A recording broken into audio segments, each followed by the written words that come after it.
Boom. What's up, guys? We are live. We got Destiny joining us for an awesome debate. So this is going to be a really good discussion. But first, let's get pumped up by listening to our new trailer. How do you feel about big dicks?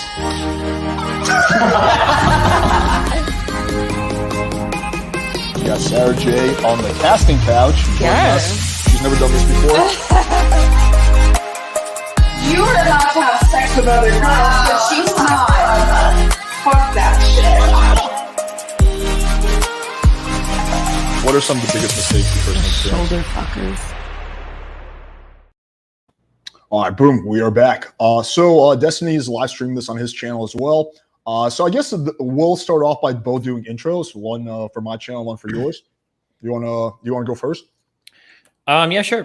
My name is Stephen Bunnell. I go online by Destiny. I do like politics / gaming stuff, and I consider myself like center left, far left, I guess, depending on who I'm talking to.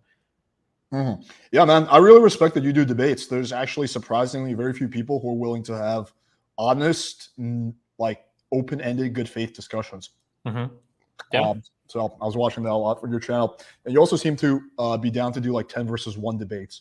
So respect for that. My name is Alex. I run the channel called Playing with Fire. We basically do straightforward, no bullshit dating advice. So we give you guys the raw truth. We don't bullshit. We don't sugarcoat things, and we also talk about a whole bunch of other shit, including trolling black pillars, and we have some fun with it. So that's the that's the thing about me. So I'm excited for this debate because lately I've been debating a lot of black pillars, and their main argument is always looks are the only things that matter, brah. Everything else is cool. Mm-hmm. So I think we're going to be able to have a good nuanced discussion. So let's start with this. How did you get started? Let's do a little more like detailed background. Like how did you get started with your channel? And what's like your background? That's a really long story. I've been streaming professionally now for like 12 years, I think, actually. But basically the long and short of it is long time ago, I started playing StarCraft 2. That was like the game that people streamed. I streamed that. And then over time, my channel kind of like evolved to deal with like politics, social issues, psychology, philosophy, stuff like that. And yeah, I think today I'm probably mainly known for like political stuff. Mm-hmm. Would you say you're a natural at girls? What? Depends on what you mean by that. Like, were you pretty good growing up with girls? Did you lose your virginity fairly early on in life? Were you just always you kind of had it handled, or is it something you really had to learn as you got older? I mean, I would say that like I don't like the term. Maybe this will be our first disagreement. I don't like the term natural because like I think I've been good at it for quite a while, but I think I've like practiced a lot of like social skills for a long time. You just don't realize that you're practicing them like in grade school or high school. So like I've always been like pretty confident. I've always been like pretty funny. I don't think I lost my virginity at like an exceptionally early age. Like it was like 16 or 17. So like I wasn't crazy. Fairly early. I was 19. Okay. Yeah. Okay. So yeah, I mean, term aside, I would probably say based on that, you kind of fall into that category. I guess someone who's not natural would be someone that like really struggled for a while, and then they started like reading some books, found my channel or whatever, and they learned game that way versus kind of figuring it out on their own. Mm-hmm. That would be the big distinction. Before we get started, also one more question I want to ask, totally random. How did you get verified on Instagram? I think I literally just filled out the thing. Okay. There's like I think there's like a thing on if you have a business account, there's like a thing for like fill this out for verification. Mm-hmm. Okay, cool. That gives me some hope. So I think we'll start off by just going through some of the things we agree on. We'll kind of go through it quick, and then we can kind of flesh out some things that we disagree on. So I was watching your Ab and Preach video when they did a reaction to you. Mm-hmm. And so my analysis was this. This is the things that we agree on. Be limited in talking about yourself. So you made a point that no one gives a shit about your whole life story unless you're a really good storyteller. So yeah. And then in that case, they don't even really care about you. They just like the entertainment, the story, right? Yeah, mm-hmm. Exactly. Like, but not a lot of people actually say that or know this. But yeah, like people love talking about themselves, mm-hmm. especially women or people in general. And they like there are so many. If you have that one piece of advice, you can actually apply that to a lot of different things in life. If there's like a person that like if you're having trouble with a coworker, if you ask them like, hey, like I don't understand this thing, can you show me how it works? Like that type of thing, like just immediately makes people like you. I remember using that once at I had like this coworker that fucking was just, he just didn't like me for some reason. I was the new guy and I was like kind of up and coming, and I would just ask him for tips on things, usually shit I already knew, but it made him feel like really good to like, yeah, I can tell you, I can show you this, like just shit like that. Like people really like stuff like that. Yeah, people love that. Have you read 48 Laws of Power? I have not. Okay, because they talk about that in that book. Mhm. Okay. The other thing I agreed on, don't ever come off desperate. That's like an instant pussy killer. Like never come off desperate like you need it, like you need to get laid. And Desperation is like that's like the black pill of the black pill. I think you can take like the hottest, most successful guy in the world that is a multi-billionaire, looks fucking hot as fuck, and if he comes off as desperate, I think he can actually lose on ways that people wouldn't imagine. It is like, it's probably like one of the most important things to keep in mind.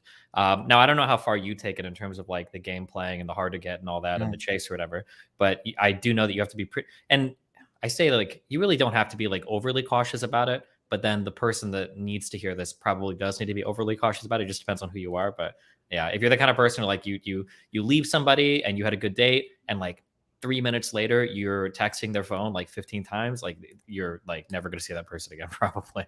yeah, I mean, I think that's a good point. I see this. I live in Miami. I see this all the time. Like I'll go out with girls and they'll tell me stories, about like some guy that they used to whatever went on a date with or they saw. And like when they describe the guy, he's like multimillionaire, like super jack, like he hits all the check boxes of being higher value than me. So they're all like the natural question is like, okay, well, why are you not with him? And it's always like, well, then he like fucking stood outside my apartment for 4 hours and begged me to come outside. So it's always like a lot of these guys that I think the Red Pill community idolizes and think should naturally be successful are actually really struggling because they're coming off super desperate and needy. And like rich people are not immune to this. There's a lot of very lonely, needy rich people. So I think on that. And the last point is nervousness, unless you're normally confident, is a massive turnoff to women. So I agree with that as well. Some women, like some people say, oh, it's cute when you're nervous, but that's only if you're like a naturally confident person. So I thought that was a good point that you made there. Okay, so let's get into the bread and butter of it. So let me start off with this question to kind of flesh out your ideas. Yeah, what sure. specifically do you agree and disagree with the Red Pill or pickup community on? I'm gonna say this. I'm probably overgeneralizing, obviously, because I haven't engaged with specifically any of your content. Usually, the way that red pill or black pill communities work is they have these descriptions of reality that contain these nuggets of truth in them that are definitely like true, but then they run off like into these insane areas with them that I don't think they need to go to. I'm trying to think if I could think of an example of this. I'm sure it'll come up in the conversation, but like, I think that when you engage with human beings, I think that like you treat everybody, men and women, as like pretty selfish creatures that kind of just looking to satisfy the things that they're looking for.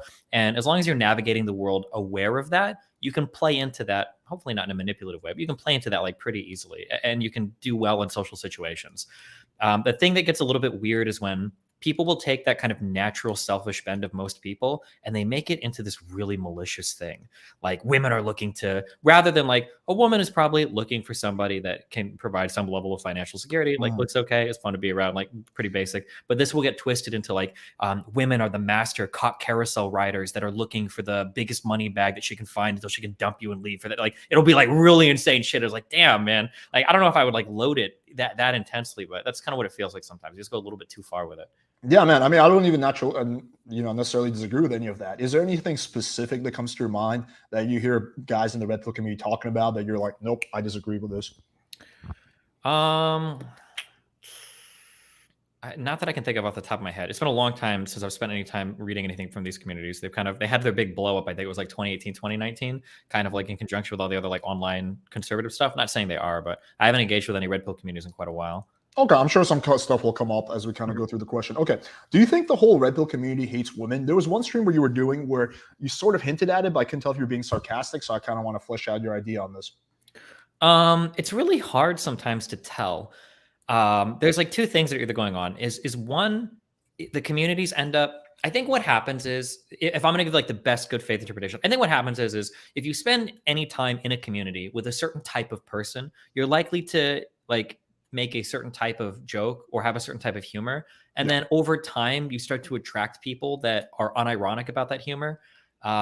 I think this might be called Godwin's law or whatever. But like, you know, like, so if you're in certain types of MRA communities or MGTOW communities or Red Pill communities, like you make certain types of jokes, eventually you attract people that genuinely hate women. And then it becomes hard to tell the difference sometimes.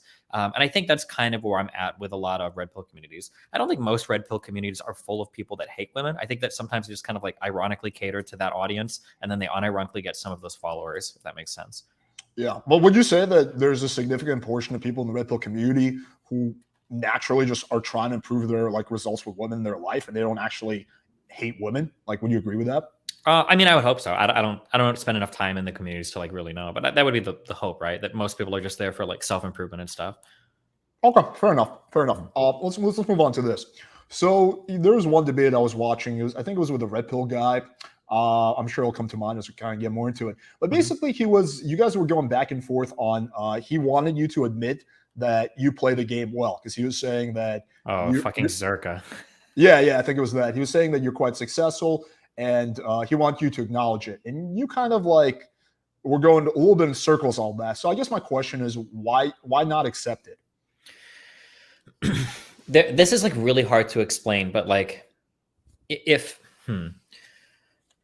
I go out on a date with somebody, if I understand that person as a human being, and I understand like the things that person wants, I'll conduct myself in a manner where I know I'm like checking all the right boxes. But the behavior is like relatively natural because I understand what they want, and I'm just trying to like treat them like I think like this is a human being that wants like to have a good time. I think that sometimes when people look at interactions like that, I think they try to gamify the experience too much, such that like you know, it's like, okay, like check the box. I have to arrive, 5 minutes late. I make sure that I zip my pocket so that I don't accidentally take out my cell phone. I need to give her one compliment after the server comes here, but it can't be too specific. I need to do like this and that. I feel like it becomes like this weird checkbox thing in their head instead of like, I'm going to engage with you as a person. I know that you like it when I ask you questions about yourself. I know you like it when I joke about things that you've already told me because it shows that I'm listening. I know that you like eye contact because it means that I'm a fucking human being that's not autistically looking around the restaurant. Like these are like just basic like people skills. So I guess I don't like it when it's described as playing a game because I think that the gamification of that experience kind of like it'll make you so robotic that you won't actually be performing as well as you should be if you treat it that way. If that makes sense. But don't you think there could be a nice middle ground where like you are playing game, but you don't get super OCD about it? Like the stuff that you're basically describing is like keep strong eye contact, like all that stuff. That is, good rules for playing the quote unquote game, and we don't have to call it that. But for the sake of this debate, let's just call it a game, right? Like those are all, rules. Like the example you gave, like, well, I try to pick up on her personality and like, act accordingly, but that relies on the assumption that you have the skill to one, properly, I guess, pick up on the cues that she gives you, and two, properly interpret them. So for example, a guy who's not experienced, a girl might be like, oh, I'm so not having sex with you tonight.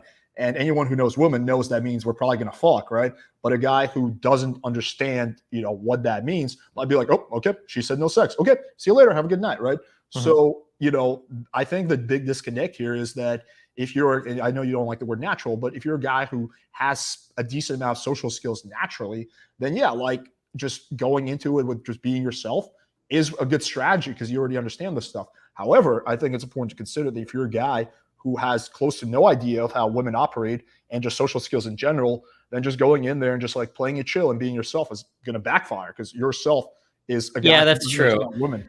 That is true. And actually, I get really irritated when people say shit like that, like, oh, just be yourself and you'll be fine. It's like, well, you don't know who the fuck you're talking to. Maybe this guy's, himself is actually the worst fucking possible thing to be on a date with somebody. That it is true to some extent. I guess it's just like, I feel like at the end of the day, the things that we're talking about, when I say we, I mean you and me, might actually reduce to the same things. I don't like that the phrasing of everything is a game because I feel like it puts people in weird mindsets sometimes. So here's something that I'll notice. And this might just be me. Maybe it's just me. And maybe there might be some girls that are like this, but I don't actually know. If I can tell that somebody's playing a game, I get really irritated. And sometimes I'll just stop talking to people. The most common one that I see is I can tell that there are some girls that will like arbitrarily restrict when they'll send messages or how quickly they'll reply because they don't want to come off as like overly whatever. And like, if I'm sending you a message and I know that I've always got 12 hours to wait for a reply, I feel like you're playing a game and I just instantly lose. It's like, fuck you. I don't care about this anymore. I don't know if girls are the same way or if they can tell sometimes when like guys are playing certain games. So, I mean, like, there's probably like some line to walk where you're acting in an intelligent way and you're doing the things that you need to do. But just like, don't get lost in the sauce. Like, remember, like, at the end of the day, we're humans having human interactions with other humans. And we just kind of like have to be aware of some social rules that dictate how we engage with each other. But it doesn't have to be this like, 47-step guide to making sure you're getting laid by at least the second date or something, Yeah, I think the crux of the quote unquote issue here is you kind of have a negative, I guess, connotation of game. And I understand your definition. You're thinking of it as like an overly technical, like, oh my God, like I like this girl, but I can't text her for 12 hours type of thing. But if you look at it more of like the way I look at it is more like a holistic type of thing where like, you and the girl, you have this like little fun back and forth. You're both playing a game, but the game, the game could be to just get only things that you want and fuck over the other person. So for an example of this would be a sugar baby, right? The game she's playing is how can I extract as much resources from the guy as possible? So that would be, I guess, a negative version of a game. But the game also could be, hey, how do we have the most fun in this interaction? How do we, make this interesting? How do we have like this fun verbal sparring back and forth that ultimately ends in both of us winning? So I guess the point I'm making is I don't think game has to be negative. There's good games in life and there's bad games in life, right? Like sometimes you might play a fun game with your friends, but sometimes, like if your friend could be playing a weird game with you where he's trying to like put you down, right? So games can go both ways. So I just don't see why it has to be a negative thing. It can also be a positive thing. Yeah, it doesn't necessarily have to be. Now, I'll say that cautiously because usually when I hear things described from the perspective of being a game, it ends up sounding like really manipulative and kind of gross.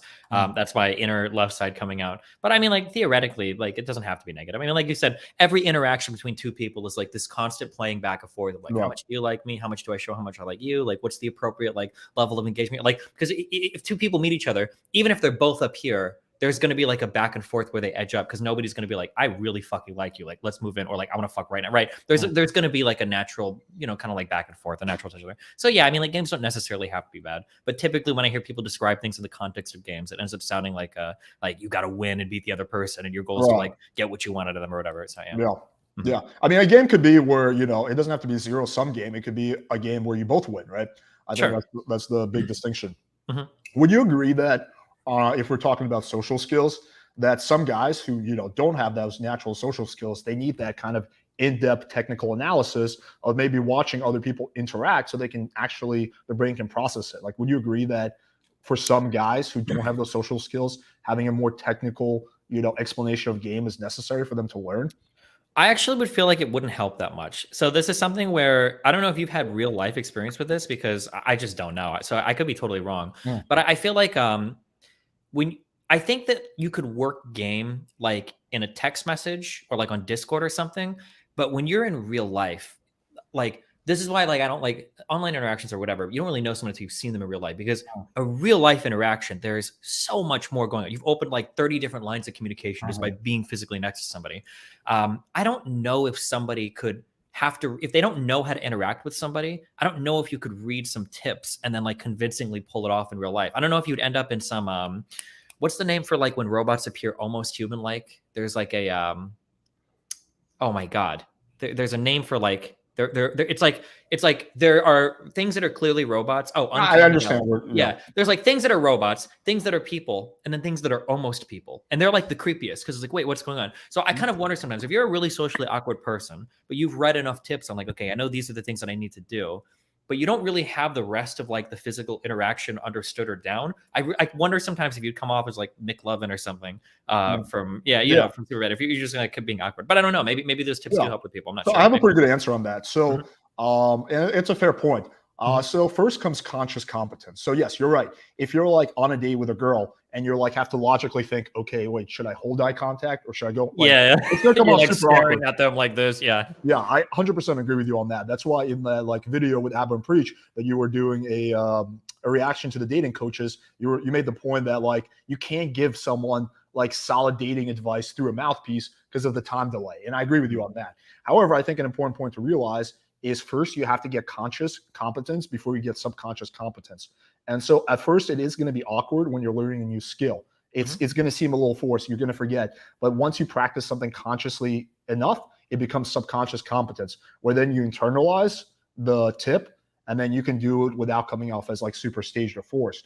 So for example, when I was learning sales, right, I was pretty new to the world of sales. I had a really good sales manager. She was explaining like some sales concepts to me. And the first time, for your first bunch of times I tried them on a customer, it was like a little weird. Like they were like, I gave off a weird salesman vibe, which turned off the customer. But then when I did a bunch of times, I internalized it and became subconscious. So I think you have to start with that awkward conscious to get that conscious competence, and then you can move on to subconscious.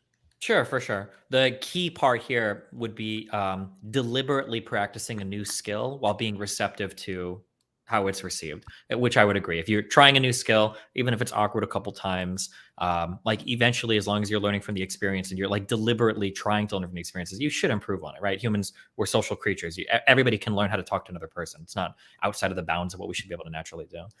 I recommend, it sounds really corny, but like I always recommend people, like if you're like a really anxious person, people socially are actually like really, at least in the United States, are usually pretty nice. People might be surprised at that. But if you're ever, it might sound silly, but like if you're in line at like the DMV or like a grocery store, like if somebody has like a, like a nice fucking like hair or some stupid shit, like you can give people like a random compliment sometimes, just like move on. And like, even though you'll have like 12 million fucking degrees of anxiety doing shit like that, like you can get over those situations and like have like short little random conversations in line and be like, oh cool, and then move on and you're good or whatever. Dogs are really good ways of this. Kids are, sometimes you do that, like, oh, like blah, blah, blah. If you're not creepy, don't be like, oh wow, I like your 9-year-old daughter is like, yeah. That's a nice looking little boy you got there. But yeah, I mean, like there's a lot of little interactions like that you can have socially, and you really only need like 3 or 4 positive experiences to build a fuck ton of confidence. Because you'll realize really quickly that in our heads, we have this really weird model of other humans as being like very evil sometimes. Like, oh God, if I say anything, this person's gonna hate me. But like, it takes a lot to make a person, like publicly shit on you or something. Yeah. Well, I think that one important thing to acknowledge is the learning process and curve can be radically different for different people. So someone who like has pretty decent social skills and social awareness, they can practice it once, twice, 3 times, and they'll internalize it really fast. Someone like you, for example, versus someone who's like, I'm not talking about like full on like diagnosed autistic, but just like low key socially autistic who just doesn't get the stuff. Like they may require like 20 times more practice before they can internalize it. So I do think that like the process for learning it is going to be different for people. And for some people, they might have to go through that awkward stage for a while. Like it might be a while before they internalize it. But yeah, I don't think we're necessarily disagreeing on much. So we can move on to the next point. Let me start off by this. What is your position on feminism? I mean, like, it's kind of a pointless question. I would consider myself a feminist. But I mean, like, that can mean so many different things, right? Yeah, I guess, what does it mean for you? I mean, like, I think like women should be able to go to school. I think that women should enjoy more like sexual freedom in society. So things like access to contraceptives and abortion are important for like family planning. I think women should be able to vote. Yeah, I mean, crazy, like, bro. Basic stuff. Yeah, like I mean, really, yeah. When we say we're a feminist, like that can mean a lot of different things to a lot of different people. It just depends on, I mean, I obviously agree with all of that. I also think women should be able to vote and have sexual freedom and whatnot. I guess this is kind of my position. You can tell me if you agree, disagree. I think feminism, when first started, second wave feminism, I completely agree with that. Like, yeah, women should have equal rights. Women should have access to contraception. I think 99% of men would be okay, would agree with that. They're like, very few guys are saying, no, let's take voting away from women. I think the problem is like third wave feminism. It became, once women got equal rights, it became less about equality. It became more about power and control and silencing people who disagree with you and shaming men. So I think it started off really good, but then the movement kind of devolved into a really weird thing. I'm not saying all feminists believe that. Usually the problem you have with a lot of movements is the loudest people on the extremes are the loudest, right? And there's a lot of silent people in the center. You have that with politics too. Or like with the red pill communities too, right? This kind of same thing that happens. Yeah, for sure. 100%, man. But so I think that this is why I don't call myself a feminist, because I do agree. Yeah, I think women should have equal rights. Like, we're not disagreeing on any issue, but I think the movement has become really corrupted. I guess I'm curious to hear your take on that. I mean, like, the short answer is we're probably going to agree. I mean, we could get into the weeds, but like, I would say that like most people in society probably have a decent view of this. I would say that like academically and like in the more activist circles, I think some really silly kind of toxic stuff gets pushed. Like I think there is some value at looking through society through like a patriarchal lens. I think we can find some value there. But when people start getting into this, like every single institution is corrupted by man and men are destroying everything in women's life, like, okay, well, this is kind of silly now. So I like, yeah, I mean, I think that like we could probably talk for a while on this, but I think we probably would largely agree on most of this, I think. It seems like it. Let me ask you this question. Do you think men often become feminists for the wrong reasons? Depends on what you consider the wrong reason. Well, I think some people do it because they want to fuck girls. There's a lot of girls in those circles. A lot of right. So that's the wrong men. reason. So right reason is because you truly believe in equality and you feel like you're passionate about the cause. A wrong reason is because you're trying to use it as a way to get laid, which is largely not going to be effective. I mean, like the true black pill is most social positions people have because they fucking want social credit for it. I don't know. I mean, I don't know if people know why they have any of the positions they have. I have a lot of negative interactions with people of all communities, honestly. But yeah, I don't know. I'll say that. Fuck them. But can you see how a lot of men could become feminists for the wrong reasons? Like they just think like, and not even consciously, I think more subconsciously, they're like, oh, if I just pretend to be her ally, she will, bang me. I don't think they're consciously sitting there discussing that with their friends. I think it happens on a subconscious level because that's kind of what I've seen is like the men I've seen, I'm not saying you're in this category. I don't think you are, but just a lot of the other men I've seen who call themselves feminists, I see them kind of like doing it for like, again, because they're trying to use it as a way to get in with their girls. Sure. It almost feels a little bit like they're sucking up, basically. Exactly. Right? Yeah. That like, I get that feeling sometimes. Yeah. Okay. Yeah. Okay. So then I think we don't really disagree on anything. Okay. Let me move on to the next thing. Do you think modern women in the West have become worse and less attractive in terms of values? I would say no, but I mean that's going to be subjective to what we value, right? Okay. So what can you explain what you value and why do you feel like it's remained the same? So for me, I really value independence. I value like strong personalities, strong characters. I value did I say intelligence was the first one or did I say independence? I think you said independence. Okay, intelligence. So like getting like college educated, being able to have a job and stuff, like earning, like these are things that I really value. And I think women have probably made great strides in those areas. Like the kind of like more traditional, demure, quiet housewife person is very unattractive to me. I super don't care about that type of person, which was probably more common in the past. Not to say that one of these is better or worse than the other, just in terms of what I personally prefer as a partner. We're actually somewhat similar in that regard. I also don't really want, like, for me, if I'm seriously dating a girl, I want her to have a job or at least like a passion that she's passionate about. I don't really like dating chicks who just like don't do anything and just want to like expect me to go out and earn money and they just sit at home. Like I'm not into that. Are you live down here in Miami, right? No, I know I'm living in the wrong place. I was gonna say I've only been here for 4 months. Are there literally girls that just like know guys to like live on yachts? It seems like there are people that just do that. Is that a real thing? That chicks do what? There's like I see like different girls, like because my wife is down here, she's friendly with girls. It feels like there are girls who's like their life aspiration is to just they're pretty enough to meet the right guys to just like live on like other people's boats and shit, and that's all they do. Is that like a thing down here? Am I making this there are, yeah. They're not the majority, but there's definitely a decent portion of chicks in Miami who basically, yeah, they're the sum of their ambitions is banking a rich dude and getting on somebody else's boat. That's like the extent of their ambition in life. Like that's the main goal. Like, that's how ambitious they are. And yeah, I agree with you. To me, that's very unattractive as well. Okay. Okay, fine. You made some fair points about those things. And yeah, I agree they have become better. What about things like, let me think of something that you and I could both value that I think has gotten worse. I think, I'm trying to think of a good one that where things have gone worse. I think in terms of, I think loyalty has gotten a little worse. I think that I think women nowadays, on average, and again, there's always exceptions to this, are more likely to not be as loyal when they commit. So like commitment has become less of a serious thing. And look, if you're just in a casual relationship, then it doesn't matter, right? But if you're in like a serious relationship, you're getting married, like divorce has become way more rampant than it ever used to be, right? And there's reasons for that. So I do think loyalty and commitment is definitely on the down. Like, would you agree with that or disagree with that? Yeah, maybe, but this will be a thing that I don't care about. Like I always do open relationships. I don't care about monogamy at all. So that's going to be a thing that I guess I agree. Like more people probably cheat with like sexual freedom and all that comes people, messing around and screwing around more. That's probably true. That's just not a particular thing that I care about. But okay, I understand. You and I have that in common too. We're both in open relationships, but I'm assuming you don't want your girl to like. I'm assuming within your open relationship you have certain rules, certain things that are acceptable, and certain things that are not acceptable. And like, let's say your girl was to go out and bang one of your friends. Like, I'm sure that would be unacceptable. So I get that, but even if you're not being monogamous, loyalty is still an important factor. No. I understand what you're saying. This is just the worst area to hit on for me. I'm kind of unique. I super don't care about any of that shit. My girlfriend can go fuck my dad. I just super don't give a fuck.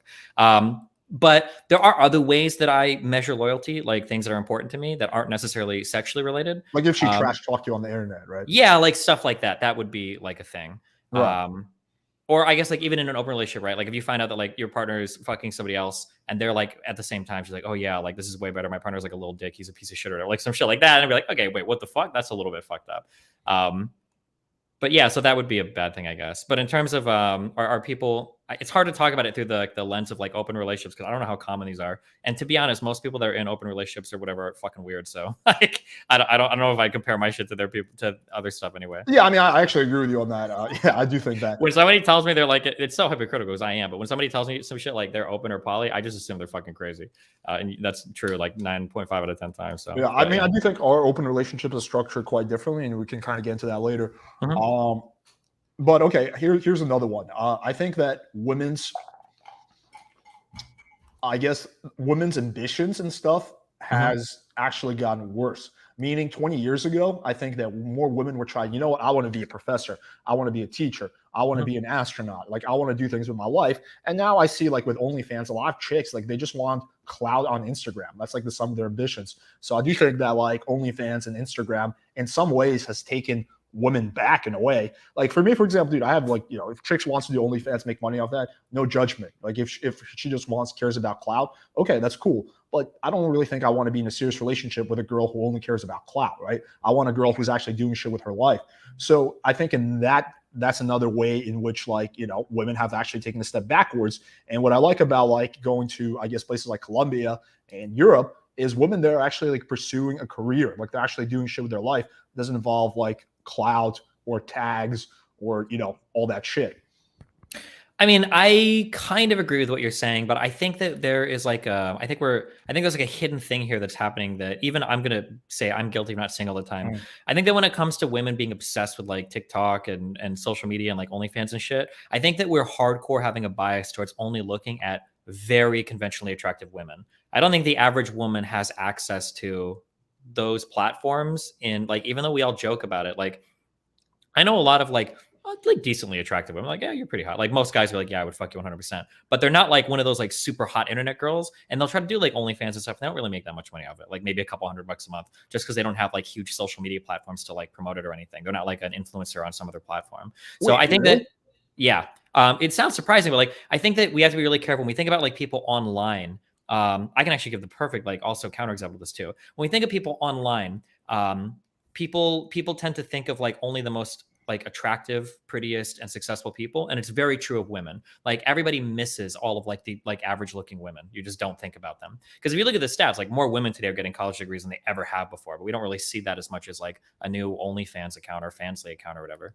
The counter example of this is something that I used to hear all the fucking time, is so many people would always say on Twitch, like, oh, well, like if you want to be a big streamer, all you have to do is be a white guy that shouts all day. Just be some white nasally dude that screams all day on Twitch and you'll get tons of viewers. Like, bro, you're describing like fucking half the young boys in America are like white nasally dudes like scream all day. They're not popular. You're not seeing any of these people get success. Like you're just like hardcore selecting for a few people that happen to be incredibly visible.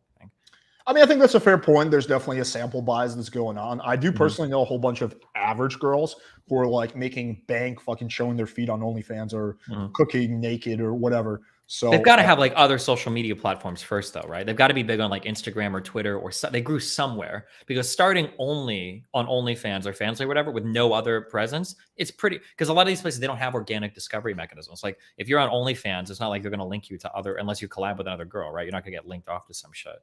No, but Instagram does. So a lot of the OnlyFans girls, they use Mhm. Instagram as a main tool of marketing. So like, they post like a sexy photo. It doesn't even have to be that sexy. Just anything that shows that have a vagina, and a whole bunch of guys will, ooh, like the post, follow. Like I think it's pretty easy for the average girl, if she's even tiny bit creative, to build a following. Versus I think for guys, you really need a skill. Like you gotta be like offer some kind of value to your audience. Versus for a lot of chicks, looks is sufficient. I will agree that women can get away with doing stuff that's more appearance related and not as like skill oriented. I don't think the average woman could, but there's no real way to resolve that. Like if we Yeah. go into a college classroom, went with 100 women and we sent them out to like make money on OnlyFans, I think that only like 1 or 2 or 3 or 4 maybe will have like any success there. And most just won't do that well, even if they're like okayly attractive, I think. But In some ways, there's almost like an advantage to average girls. So I don't know if you like watch porn or you don't, but like if you're skimming, I'm not saying I watch a lot of porn, but like if you're on a porn site and the ad pops up on Pornhub, and it's like hook up with hot moms in your area, they deliberately show you chicks that are not that hot, because if you see a girl who's super hot, your brain just discounts it, like you have no chance. So a lot of times they deliberately pick average looking girls or grandmas and stuff like that. And there's like some interesting psychology behind it, because if you show the average guy who's fucking jerking off to porn a really hot chick in his area looking to meet up, he's going to discount it as like, oh, I don't have a chance with her. But if you show him like a 45-year-old mom who's had a few kids, he thinks he has more of a shot and he's more likely to click on that. So I think, not to get into the weeds of it, but I think in some ways, being average can give you a certain advantage, because more guys think they have a chance with you. Like there's a interesting point that I've heard other people make, is that like attractive girls get approached a lot, but super duper attractive girls like 10s actually get approached less than 7s and 8s, because a lot of guys just see them and immediately discount them, thinking I have no shot with her, she's too pretty. Yeah, it's possible. But let me move on to the next thing. Here's another one that I thought of as we were talking. One thing that's gotten a lot worse is flaking. I can tell you, I graduated from college 2012, 2013. I downloaded Tinder. I was going around LA picking up girls. And I can tell you in the last 10 years, it's become a lot worse. Like it went from, like in 2013, 2014, maybe 50% of girls would flake on you. So you set up 4 dates, 2 girls show up, one of the girls reschedules, one of the girls disappears. Now it's something like 90%, 95%. So if you want to get one date, you have to set up dates with 10 girls. Like it's just gotten worse and worse and worse. And that's another reason I like going to Eastern Europe or Colombia. Way less flaky. Like you make plans with a girl, she shows up vast majority of the time, unless she has like a legit emergency. That of course happens. But like, girl randomly flaking and disappearing on you with no reason, that doesn't happen often in Eastern Europe, but it happens all the time in the US. And from my experience, it's just been getting worse and worse and worse. Yeah, I mean that I'm not sure about that. I guess I've only used like Tinder like sporadically throughout my life, but I've always been like in a dramatically different geography. Yeah, I'm not sure. I don't know what your approach is for the Tinder stuff. It's hard to say, but like typically if I'm talking to somebody on Tinder, I feel like I have to set up a real life meeting like relatively quickly, or else it's not going to happen. So like probably like by like maybe like a day or 2 of chatting. But like if I'm talking with someone on Tinder for like a week, I don't think I'm ever going to see this person.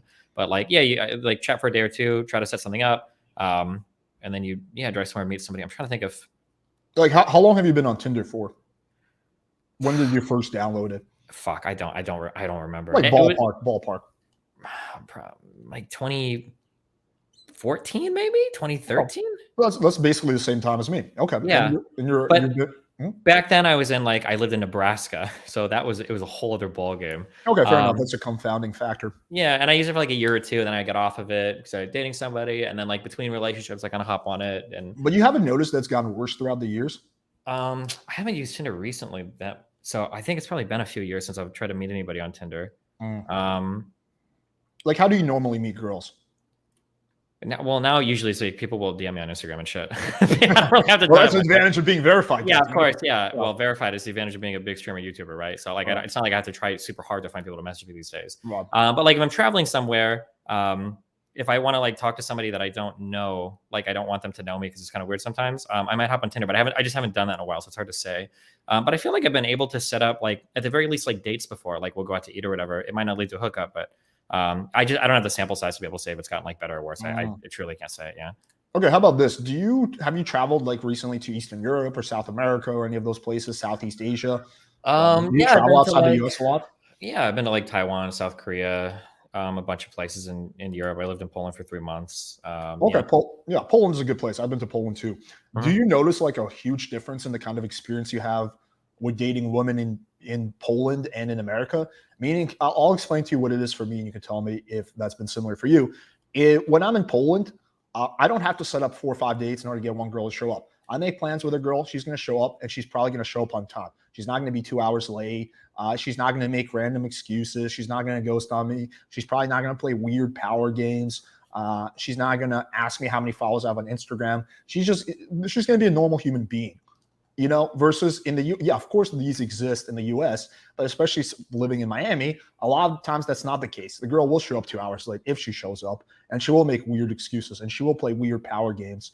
Uh, so it's just like a radically different experience. Like I can I think totally see how some guys living in the West get Mhm. super jaded and almost start hating women because like imagine every let's just say Chinese person you interact with is super duper rude to you. At some point your brain is going to go, okay, maybe Chinese people kind of suck, right? And that could totally be a sample bias. You're just meeting the wrong people, right? But at some point your brain is going to make that conclusion and you have to actively fight that. So I guess my question is, do you not see that like radical difference in the experience between Poland and the US? Yeah, I mean, I think there is a difference, but I think a lot of it boils down to like you're American. And when you're American, you're traveling to some of these overseas countries, people think you're fucking rich. Like you get to be like the exotic guy. Like it's like if you're in the US and you've got like a really nice Cambridge accent or some shit, or you're like from Melbourne, Australia or some shit. Like people are like, oh my God, this guy's like cool. He's British. He's probably really wealthy. He's whatever. But like when you're especially in like Southeast Asia, if you're in like South Korea or Taiwan or Hong Kong or some shit, if you're white down there, people assume that like you're fucking loaded. Like this dude must be wealthy. He's traveling around the world. Like you've got you can I guess to say in red pill terms, I guess like you can communicate a fuck ton of value very quickly just by virtue of the fact that you're some places that you're white, and then in other places like them knowing that you're American. It's pretty interesting that you bring that up because actually who says this argument a lot when I debate black pillars. So usually when I talk about my overseas travel, they usually discount and say, well, it's largely because you're American. The girls think you have money. But I guess you can easily get around that by not ever leading with your wallet, by not inviting her on expensive dates, but inviting her straight to your place or for a walk. Or for example, when I travel, sometimes I just say I'm Russian. I don't even say I'm American. Like, right? You can't. I mean, if the girl asks Yeah, I me, mean, I'll like tell they her, might not. You don't have to but she do has no anything idea expensive, I'm but American. Basically, they'll assume that you're. Oh, maybe they don't. I don't know how your profile looks or whatever. Maybe they do. Maybe they don't. if you read my profile, if I'm in Poland, you wouldn't really think I'm American because again, like I say, like whisper Russian in your ear, like Well, I I mean, speak like Russian fluently. yeah, but I mean, I don't know how to explain this, but like I know, like I could tell even when I was in London, like you can see what British people look like, and I'm sure that maybe I can't see because I'm fucking blind or whatever, but like I'm pretty sure that if I were to go to European countries to show people pictures of me, people are like you're fucking American. I can tell 100% you're American. Maybe it's not that way with your profile. I mean, it could be different experiences, but It might that's be, just my, but my, my understanding is that people just tend to assume like if you're American, you're traveling, like you're like pretty wealthy. And America, for all the hate we get in our own country, is like it's a pretty cool place. Like if you're from America, like that's cool. You must be like doing pretty well if you're traveling the world and shit. So that would be like I would assume that would be like a huge advantage. But I think 10, even 20 years ago, you would have been right about that. I do think in a lot of places, it depends on the country, really. It depends on the country because Philippines, yes, they're like super obsessed with Americans. So Mhm. I think in some places like Southeast Asia, especially Philippines, just by the virtue of you being American, you have a huge leg up. But like, let's take a place like Medellin, Colombia. Americans actually have a pretty bad rep there because they're known for going down there for drugs and prostitutes, right? So actually, there's a saying in Medellin, the hottest, the most high value, whatever, hottest, high class girls, they actually don't date Americans, right? It's Mhm. actually considered a social downgrade for a top tier Colombian girl to date an American. Because they have that reputation of going down there for, sex, prostitutes, drugs, right? And in some ways, like when you're dating in Medellin, I'm not going to say it's like an uphill battle. No, it's awesome there. It's easier. But in some ways, being American, like the girls are more on guard, right? Because they're just used to like horny fucking old British dudes and American dudes going down there just to fucking, have sex with as many hookers as possible. So I don't think it's as strong, I guess. My argument is I don't think it's nearly as strong as I don't think it's just as simple as, oh, you're American, so you have a huge advantage there. I think there's a huge cultural aspect in like Eastern Europe and South America that is superior in some ways to the culture in America. Like, for example, I think a girl in Poland, if she tells her girlfriends like, yeah, I had a date with this guy tonight, but fuck him. I just flaked on him. I decided to stay home and surf TikTok. In Poland, her girlfriends would be like, oh, that's not really cool. Like, you shouldn't schedule on people last minute. Versus in Miami, that her girlfriends would be like, yeah, fuck him. He probably had a small dick anyway. Maybe. I don't know. That sounds like a really big generalization. Well, we have to kind of speak in generalizations, No, yeah, I know. I'm trying to draw from my, because I've been a year. Just like think back to your Poland experiences and see if there's anything you observed where you're like. Well, in Poland, I was a fucking pro gamer, just living in a fucking gaming house all day. So I don't know how many. Because for me, there's a radical difference when I'm in Poland and when I'm dating in America. It's like a radical difference. Mm-hmm. Yeah, I don't think I can speak to those generalities. I don't think I'd be able to. I know that like my wife has some girlfriends that are like friends that are girls in Sweden.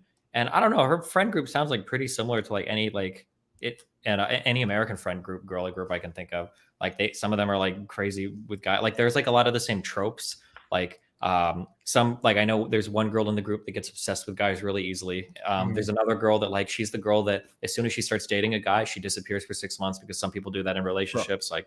Like, but in terms of like flaking and stuff, I don't think I have the experience. I don't think I can really say. I don't really know. Yeah, I wouldn't. Okay. I wouldn't be able to say. Fair enough. Let me say this. So another thing besides flaking that I think is radically different is the. Oh wait. Go ahead. Something I will say though is I also don't see the flaky thing as much in the United States. But again, my dating pool is going to look a lot different if I'm like in industry or if I'm like people that are DMing me from Instagram. Sure. But I'm willing to bet there are certain types of communities that exist today, especially like. I'm not trying to attack like people that live in LA or Miami, but like, I don't know what the fuck, like I don't know what the fuck people do here in Miami. Okay. Do you ever go to like South Beach or whatever? Yeah. Yeah. Okay. There's like all these people go here and they're all like hippies and they all party all the time here. Okay. None of these motherfuckers have jobs. None of them work. I don't know where the fuck they get their money from. I have no idea like what the existence day-to-day existence like of half these fucking people. Like someone's like, I've thought about that. Yeah, I have no fucking idea. It blows my mind. It's a lot worse in Venice, California, in like LA. Oh, I used to live in Culver City. So I've been to Venice Beach and stuff. Yeah, quite a bit. Yeah. Yeah, Venice Beach is mind-boggling because none of those people have jobs, and those condos are like $10,000 a month. Yeah, it's insane. So I don't know what the fuck any of these people do down here. I saw someone in your chat said sugar daddies, but it's true of a lot of the guys as well. So I don't know if it's all just like everybody's got like rich parents or whatever. Or like, so I'm sorry, but the reason why I bring that up is that like, if these people don't have that structure in their life, if like their moms and dads are still like paying their bills and they like haven't even like really gotten to work yet or anything, it wouldn't surprise me if these people are like a bit more flaky or, don't hold to commitments. Cause like they're still largely like, even in their mid-20s, even sometimes early 30s, they're still kind of kids. They haven't really had that like ability to set a schedule and do shit yet. A lot of these people might wake up at like 11:30, 12 o'clock, 1 o'clock. They don't really do whatever, they party every night. It's whatever. Yeah, I mean, I'm not going to completely discount that. I do think there might be a maturity aspect to it, but I have encountered the flaking with like career women, older MILFs.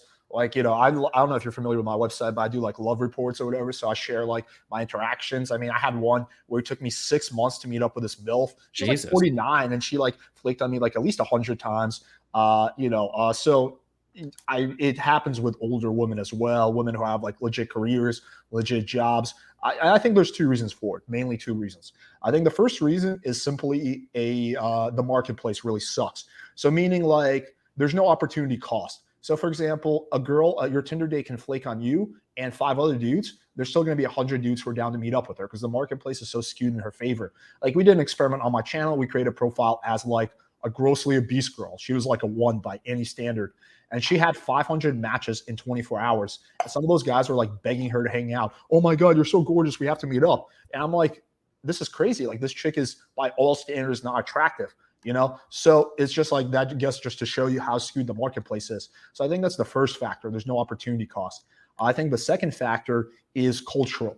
I do think that American culture is a lot more, in the West in general, is much more forgiving of flakiness, inconsistency, bullshit, playing games, versus like in Europe, that's not really tolerated. Like, meaning like it's not like you get kicked out or ostracized for it, but like if she tells her girlfriends like, yeah, fuck this guy, I just, I'm gonna make him wait for 3 days, her girlfriends are not gonna be like, oh, that's awesome. They're gonna be like, oh, that's not really cool, So I think that there is definitely a cultural difference there.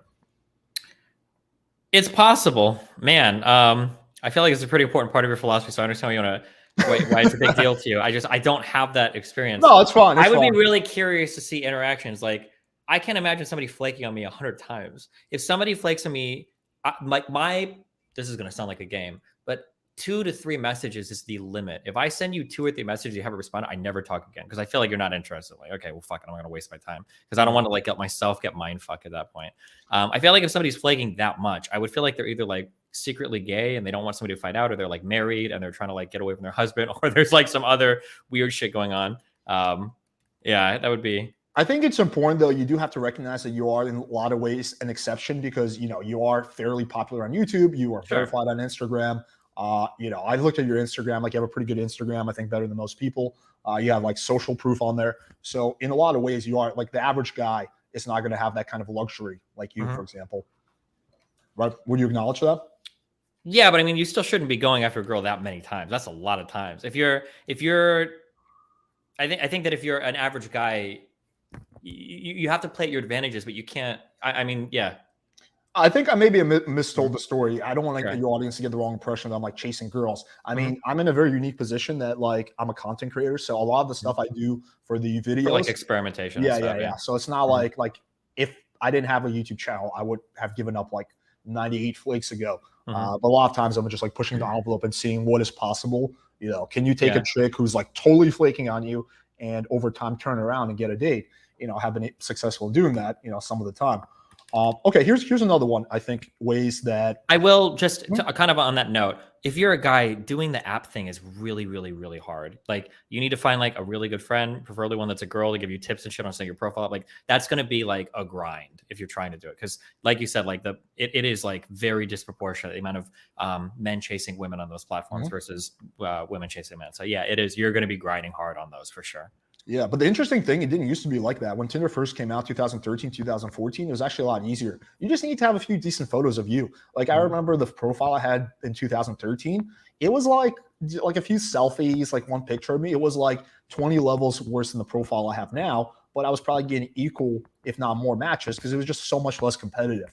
But I mean, like, if you think about it, like back then, I want to say when Tinder first came out, it didn't quite sound as hookup-y as it is now. Sure. And now it sounds like a little bit more now even more, right? Because there are multiple dating apps. Like, if you want to find love, you use this or that or blah, blah, blah. But like, if you're on Tinder, you're just there to fuck, right? So like, if you think about Tinder as like the app that gives you sex, obviously there's going to be like a million fucking men that are getting on Tinder for that, because women don't need to go on their phones for sex, right? They've got like any guy that they're friends with in real life. They can fuck if they want to.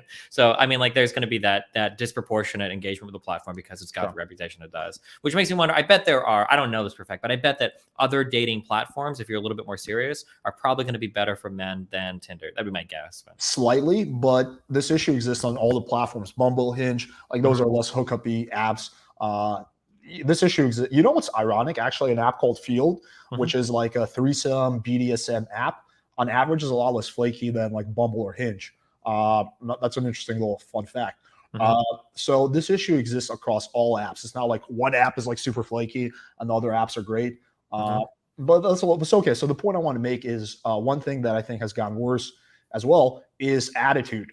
Like, I know that like when I go to like Poland, like generally speaking, of course there's shitty people in every place, but generally speaking, like the average girl I meet up with, she's positive, she has good intentions. Like, she's not trying to like play some weird power game or get money. She just wants to meet a cool guy and build a connection.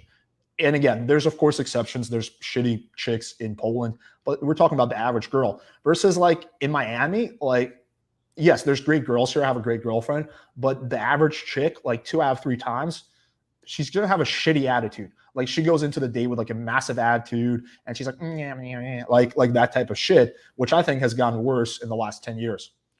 Yeah. But I mean, I just moved here from LA. I lived in LA for 3 years. And where do you live now? Miami. I live in Miami now. Oh, you do? Okay, cool. Yeah. South of one of these fucking rivers where the bridge goes up every 2 fucking hours. We probably don't live far apart then. Yeah, maybe. But Dude, girls in these cities are fucking horrible. Yeah, there we Then go. again, so are the guys. So like, yeah, like, dude, if you're trying to like date a girl, like a fucking LA girl or a fucking Miami girl, like you have to be like, you need to go into that with both eyes open, Yes. realizing that you're about Yeah. to play some crazy fucking games, Right. and the people suck. Right. But that's like it from my perspective. Like, yeah, I don't know. I super don't like these kinds of people. Like Sure. I go out to all the nice restaurants and shit, and I feel so out of place, and everything feels so fake and disgusting to me. But I mean, like that's just like kind of the, unfortunately, the culture of a lot of like major American cities. It just is what it is. Sure. Yeah. So I mean, like if you're coming at this, when you start to talk like this, now I can understand a little bit better. If you're talking about this from like these are like a Miami girl type of thing versus like an American girl type of thing, I 100% agree with everything you said before. Okay. Like that's what the people in the cities are like.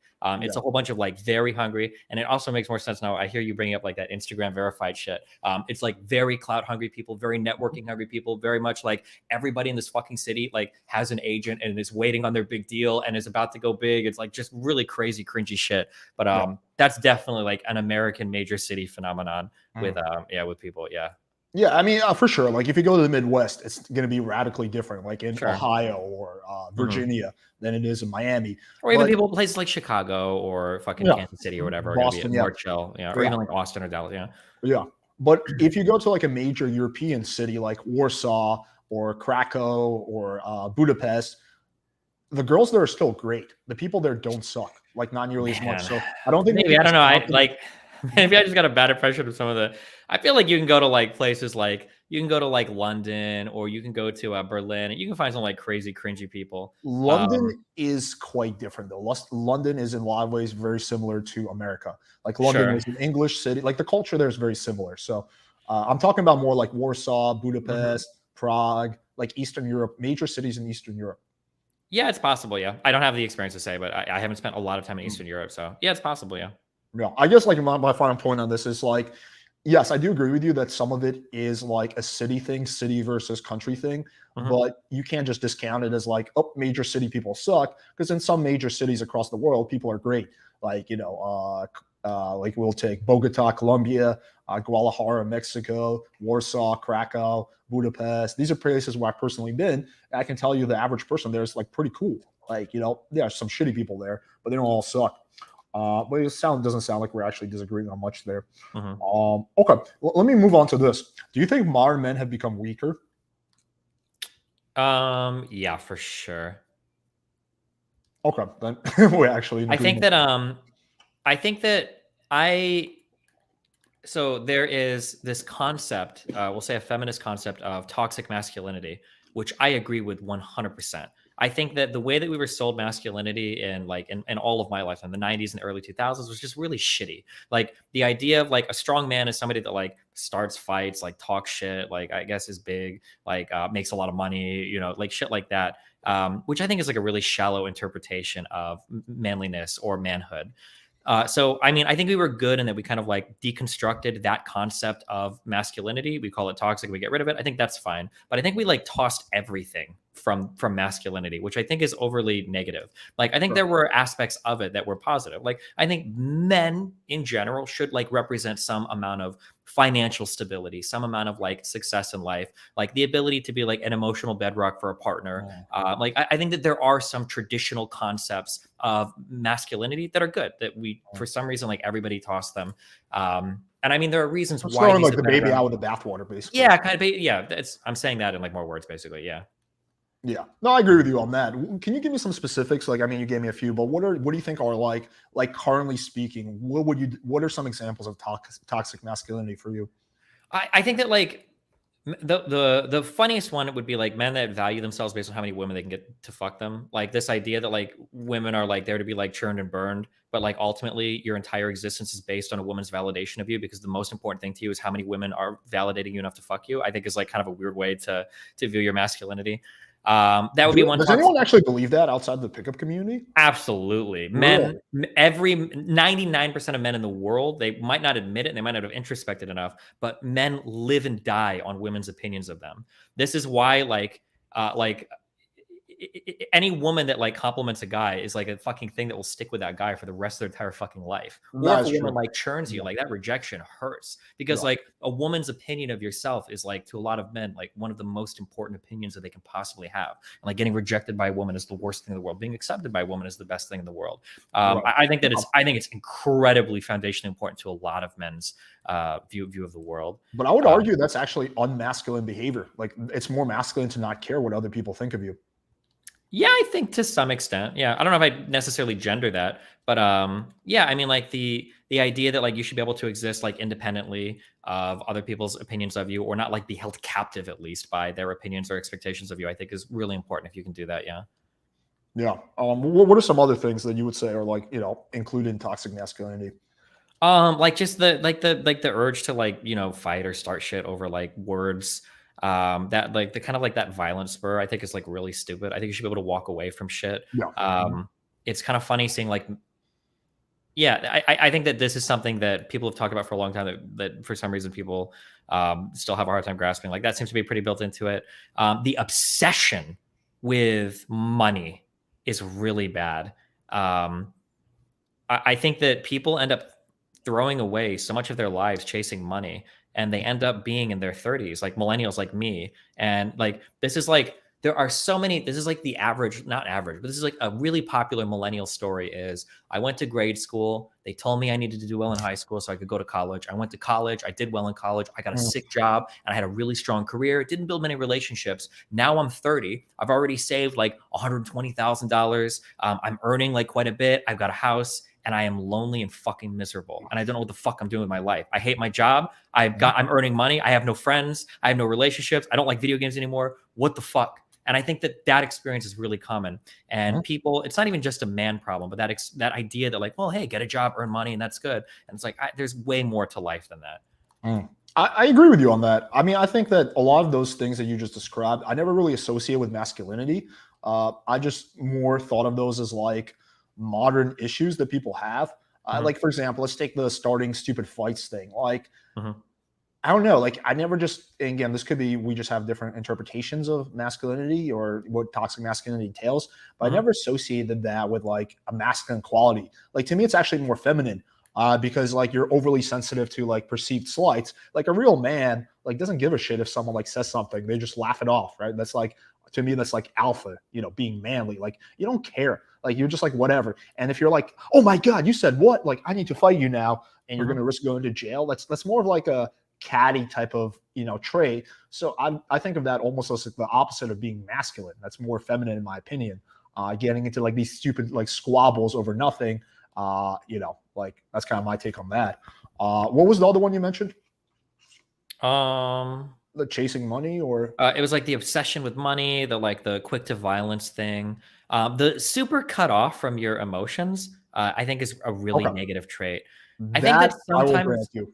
yeah, I think that people can go too far from it. I don't like, as much as I hate to say it, like I do think that women generally expect in relationships that their emotions are going to be like front and center, that they're going to have the main stage for that, which I think is okay. But like men's total inability to connect with their emotions at all, it hurts their ability to connect with women, and it hurts with their ability to connect with themselves.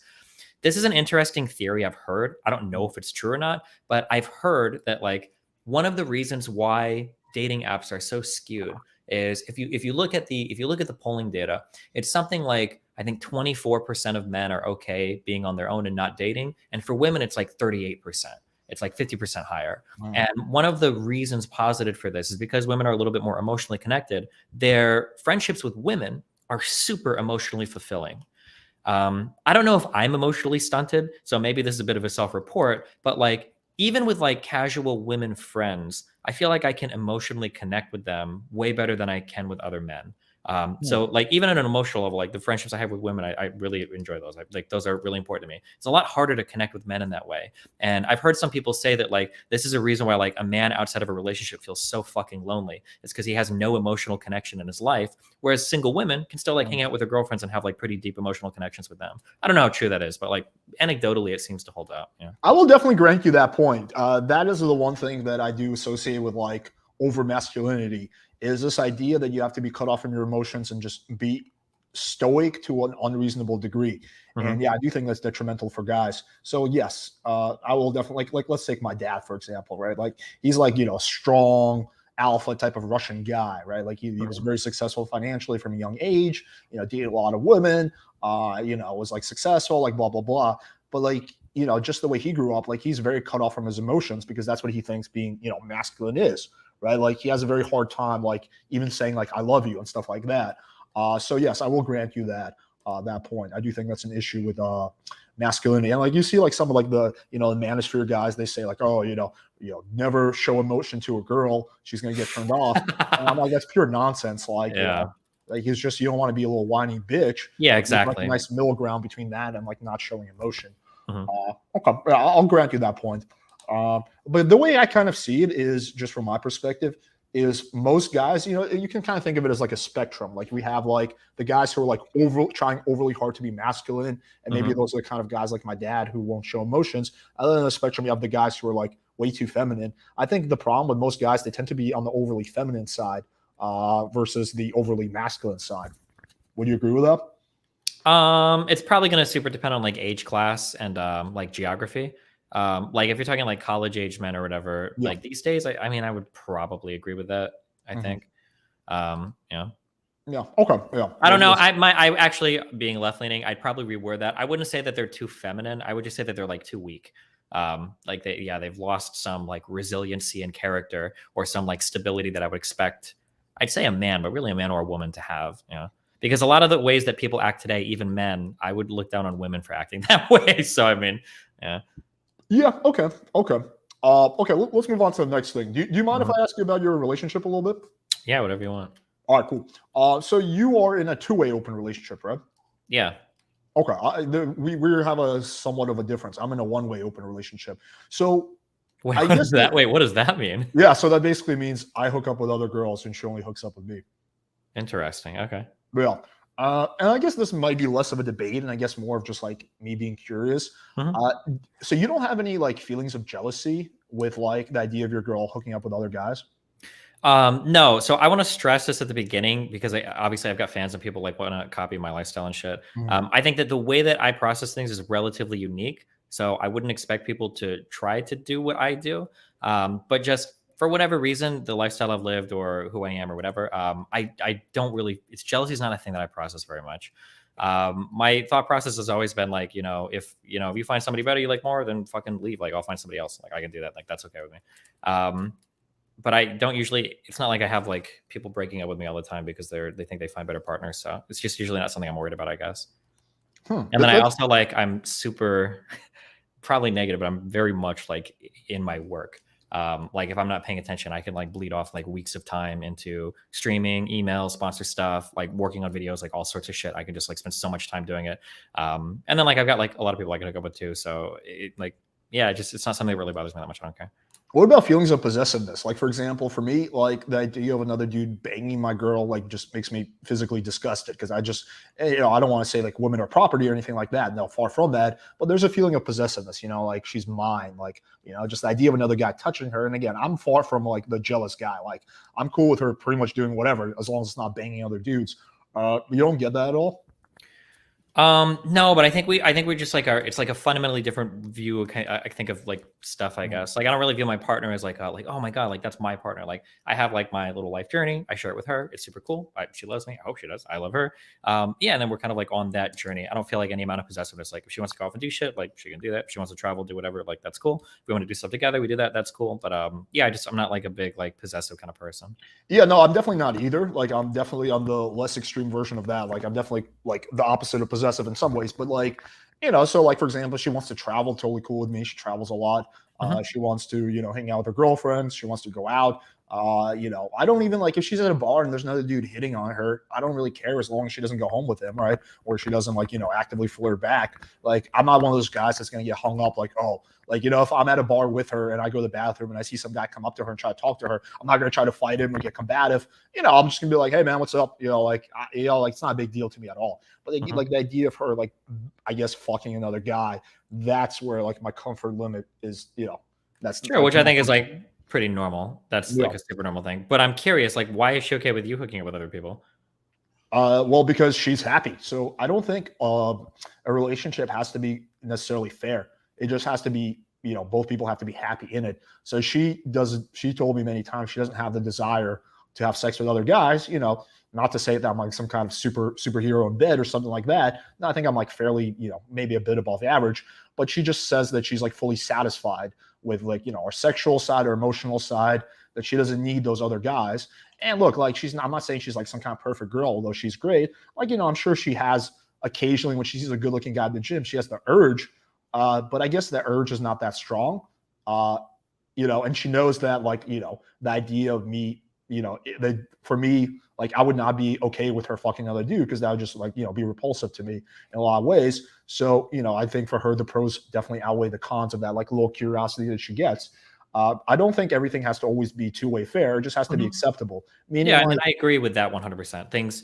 Sometimes people make mistakes and they think that like a relationship has to be the same on both sides. That's not true. People just have to be good with the arrangement on both sides. Yeah. I'm just kind of curious though, in terms of like how you view your partner with like, there's like not like an unhealthy level of jealousy or possessiveness, but like a pretty normal level. Does it make you think on the other end, do you ever worry that like maybe she doesn't love me as much as I love her because she seems to not be bothered when I'm off doing things with other girls, like I would be if she was doing other things with men? No, because she shows her possessiveness in other ways. So meaning for her, it would be unacceptable if I was to like start going on dates with other girls. Like I'm not talking about like one date getting a drink, but like we start, like taking road trips together. Like that would be a hard no for her. Or if I start hanging out with one of my exes without her being there, that would be unacceptable to her. Or I start, getting gifts for other girls or something like that. So she does have like definitely strong boundaries and limits. But that limit is, because she understands that I can have sex with random chicks and not form any kind of emotional connection with them. Girls are typically a lot worse than that. Some girls can do it, but more often than not, girls are pretty bad at just having completely isolated casual sex with no emotional connection whatsoever. So she kind of recognizes, but yeah, there's definitely some things that would be deal breakers for her. Like if I told her, hey, I've been talking to my ex, like she would get extremely, uncomfortable with that. And that would be like, a hard no for her. So no, for that reason, I don't really worry about that. Okay. I guess like a good example to kind of drive the point home about like things don't have to always be fair on both sides. Like if you take our little collaboration, for example, like you have a lot more subscribers than me, but I wouldn't say like if we can still collaborate together because, it's still enough of like a discussion, right? So I like, it doesn't always have to be fair on both sides. And this is a pet peeve of mine with certain content creators who have like slightly more subs than me. And they're like, oh, well, why would I collab with you? I have 150,000. You have 100,000. I'm like, really, dude? Like, does it have to be to that fucking like? I mean, some people are like clout monsters. So yeah, that's how they view it. They'll never collaborate with anybody smaller than them. Yeah. Right. Yeah. It's super bizarre to me, honestly. Let me ask you from this question. What about from a purely pragmatic perspective? So let's just take your nature aside, like pure pragmatism. If your girl has the option of hooking up with other guys, that does increase the chance of the relationship ending because, there's more of a chance that she could meet a guy that she likes more than you. So from a purely pragmatic perspective, would it not make sense to just not let her bang other dudes? No, I don't give a fuck. I feel really confident about who I am. If she doesn't like it, if she thinks she can find better, if she can go with somebody better, then fuck it. I'll find another girl. I think I'm a really unique person. I think that I have a lot of like really unique shit to offer. I'm also really hard to get along with too. I mean, like it's not like all fucking sunshine and rainbows. But no, I'm not that worried that like she's gonna replace me. I think I'm a pretty unique dude. So you come at it from a place of like pure abundance, basically. Is that what you're saying? I don't know if I'd say abundance. I guess it's just like like if I felt like I was with a girl and if she had the chance to be with another guy, she would leave me. I don't think I'd feel any better. Like I'd be like, fuck, like she's basically here as my fucking prisoner. Like this doesn't make me feel good. Like, so yeah, I don't know. That's just the way that I feel. Like if you like, I think I'm pretty good in bed. I think I can do stuff that I want to do like pretty well. If you feel like if you hook up with another dude, he can do better, you can do better shit, then fuck it. Then fuck me. I need to up my shit. I need to up my game, I guess. Yeah, I don't know. That's how I view it. Yeah, I do think you're probably wired in a different way than most people. Yeah, I agree. It's not like a normal way of thinking, and I wouldn't suggest most people do it or whatever. I understand. Yeah. So you don't get this like how open are you with your you said you're married or you have a girlfriend? Yeah, we're married. Yeah. Okay, how open are you with like for example, if she hooks up another guy, does she tell you about it? What's your level of communication on that? I mean, it depends on like what we're feeling. Like sometimes she likes to see videos of me with other girls. Sometimes I like to see videos with other guys, or other girls, depending on what they're doing. It just super depends on like what we're doing. Sometimes I think the guys are like weird. I don't care. I don't want to see anything. I don't give a fuck. Sometimes we all like filming shit for each other. It's just like fun shit. Like, it just depends on what's going on. Do you have like an OnlyFans or something, or? No, we've thought about it, but I'm still too like fatty. Maybe give me like 1 more year of like lifting and I'll my big cut or whatever. We'll see. Okay. But so when, like, hypothetically speaking, your wife tells you like, yeah, I had hooked up, like, you don't get that like primal feeling of like disgust, like that doesn't. It You don't feels get that like emotional? really again, like my experience is so far off than I understand, but like I get like pretty competitive. So like if I feel like she had like a really good time with somebody, I think I usually want to like rise to the occasion. Like that makes me feel like, okay, well, fuck, like if you're saying this guy did this or that or whatever, that was fun. Like I can do that shit. Like I can do this at least as well as this guy. So I think I usually like end up feeling competitive over it, which I think is fun because when that comes out like in a bedroom, like it's not like a competitive, like I wake up and I fucking hate you or whatever. It's more like, okay, cool. Like, well, let's mess around. Let's see like what was going on here, whatever. Yeah. Because to me, it would be like if that did happen, that would be like this primal feeling of like almost like disgust. Like, if you catch like one of your friends stealing from you, it's like, dude, like really, like, like it's like this weird primal feeling that's not really logical. It's just like this emotional thing. But again, I guess you and I are wired differently. So okay, I mean, there's not too much to really say on that. I mean, those are basically all the dating questions I had. The only other thing that I think you and I largely agree on like 95% of shit.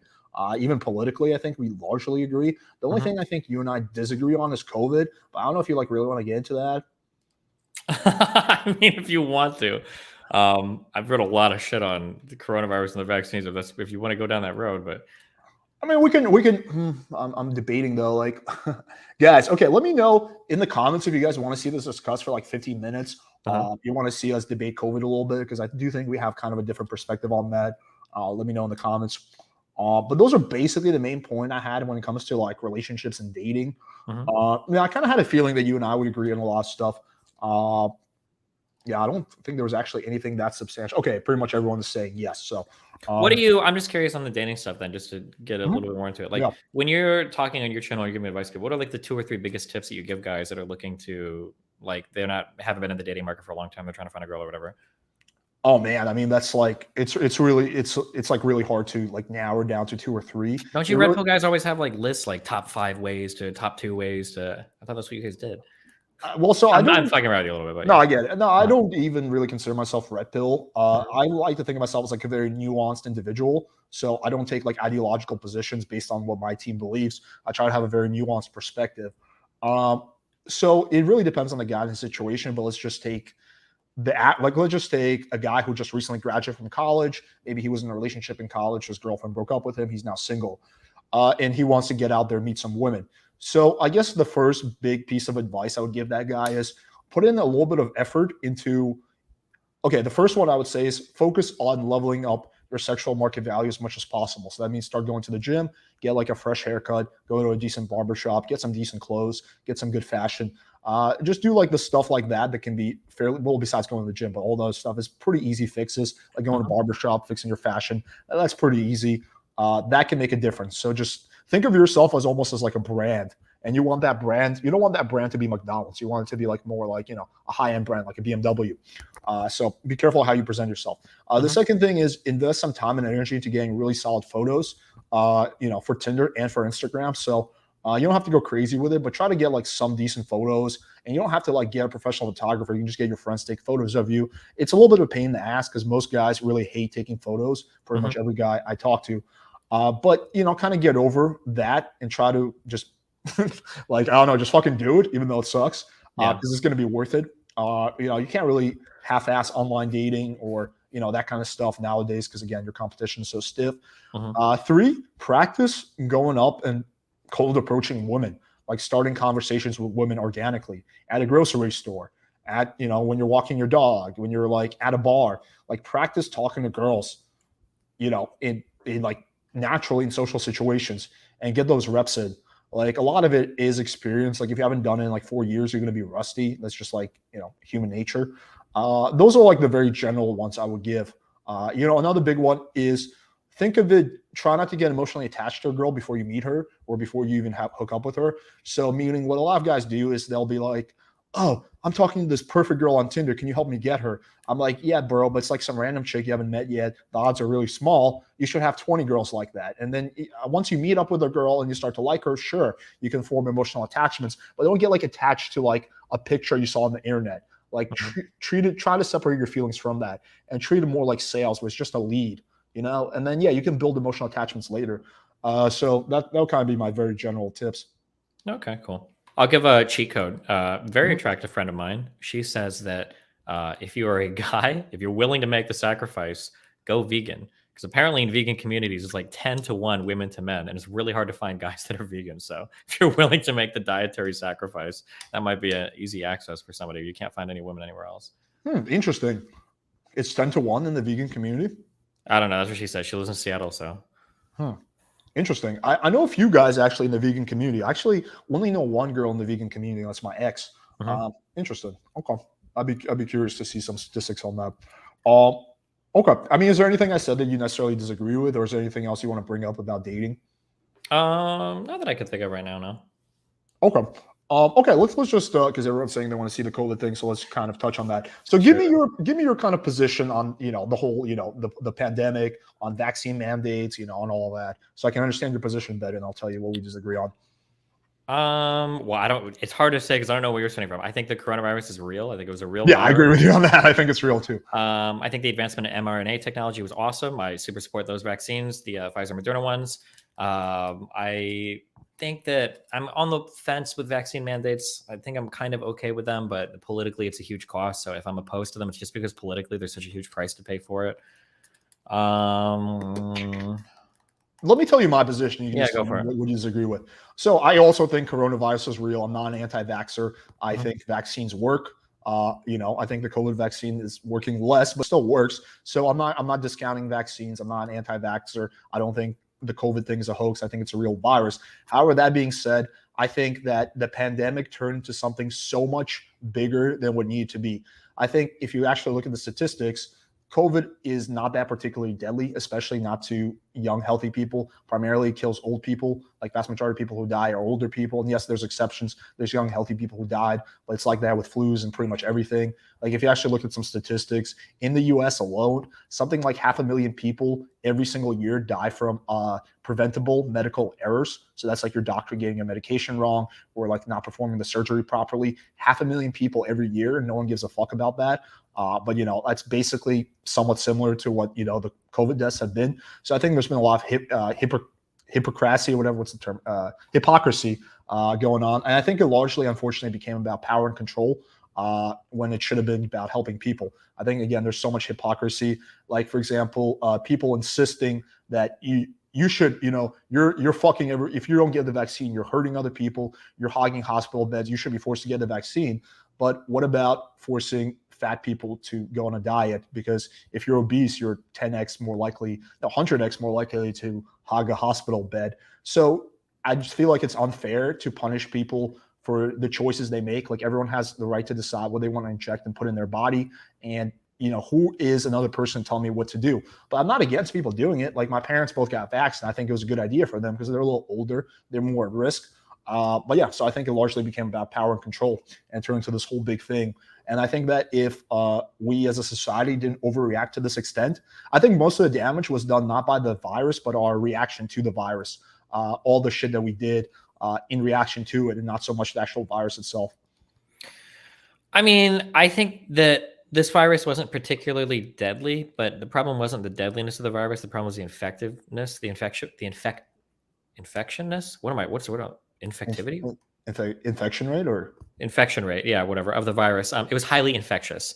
And I think that the issue is that, like, so many people were getting sick around the United States, like so many hospitals. Like, if you talk to anybody that was working in hospitals in the past, like 2 years, like, it's been like fucking miserable.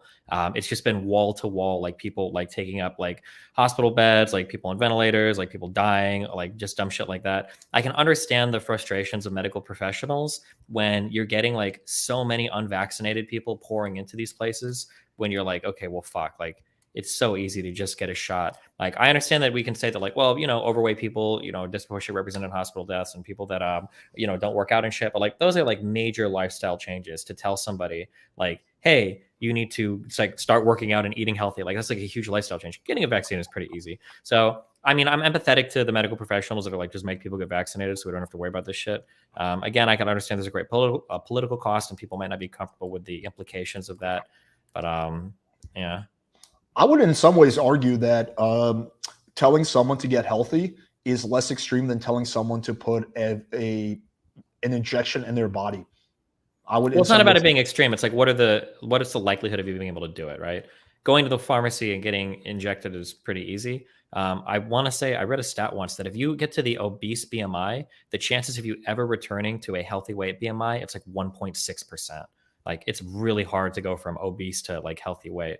Not to say that it wouldn't be good if people would do it. Like, it would be phenomenal. There's a ton of negative health outcomes associated with being obese, but it's just pretty hard. Yeah, for sure. I mean, I think in some ways this was a missed opportunity. And I think like the medical community largely has been also hypocritical in a lot of ways.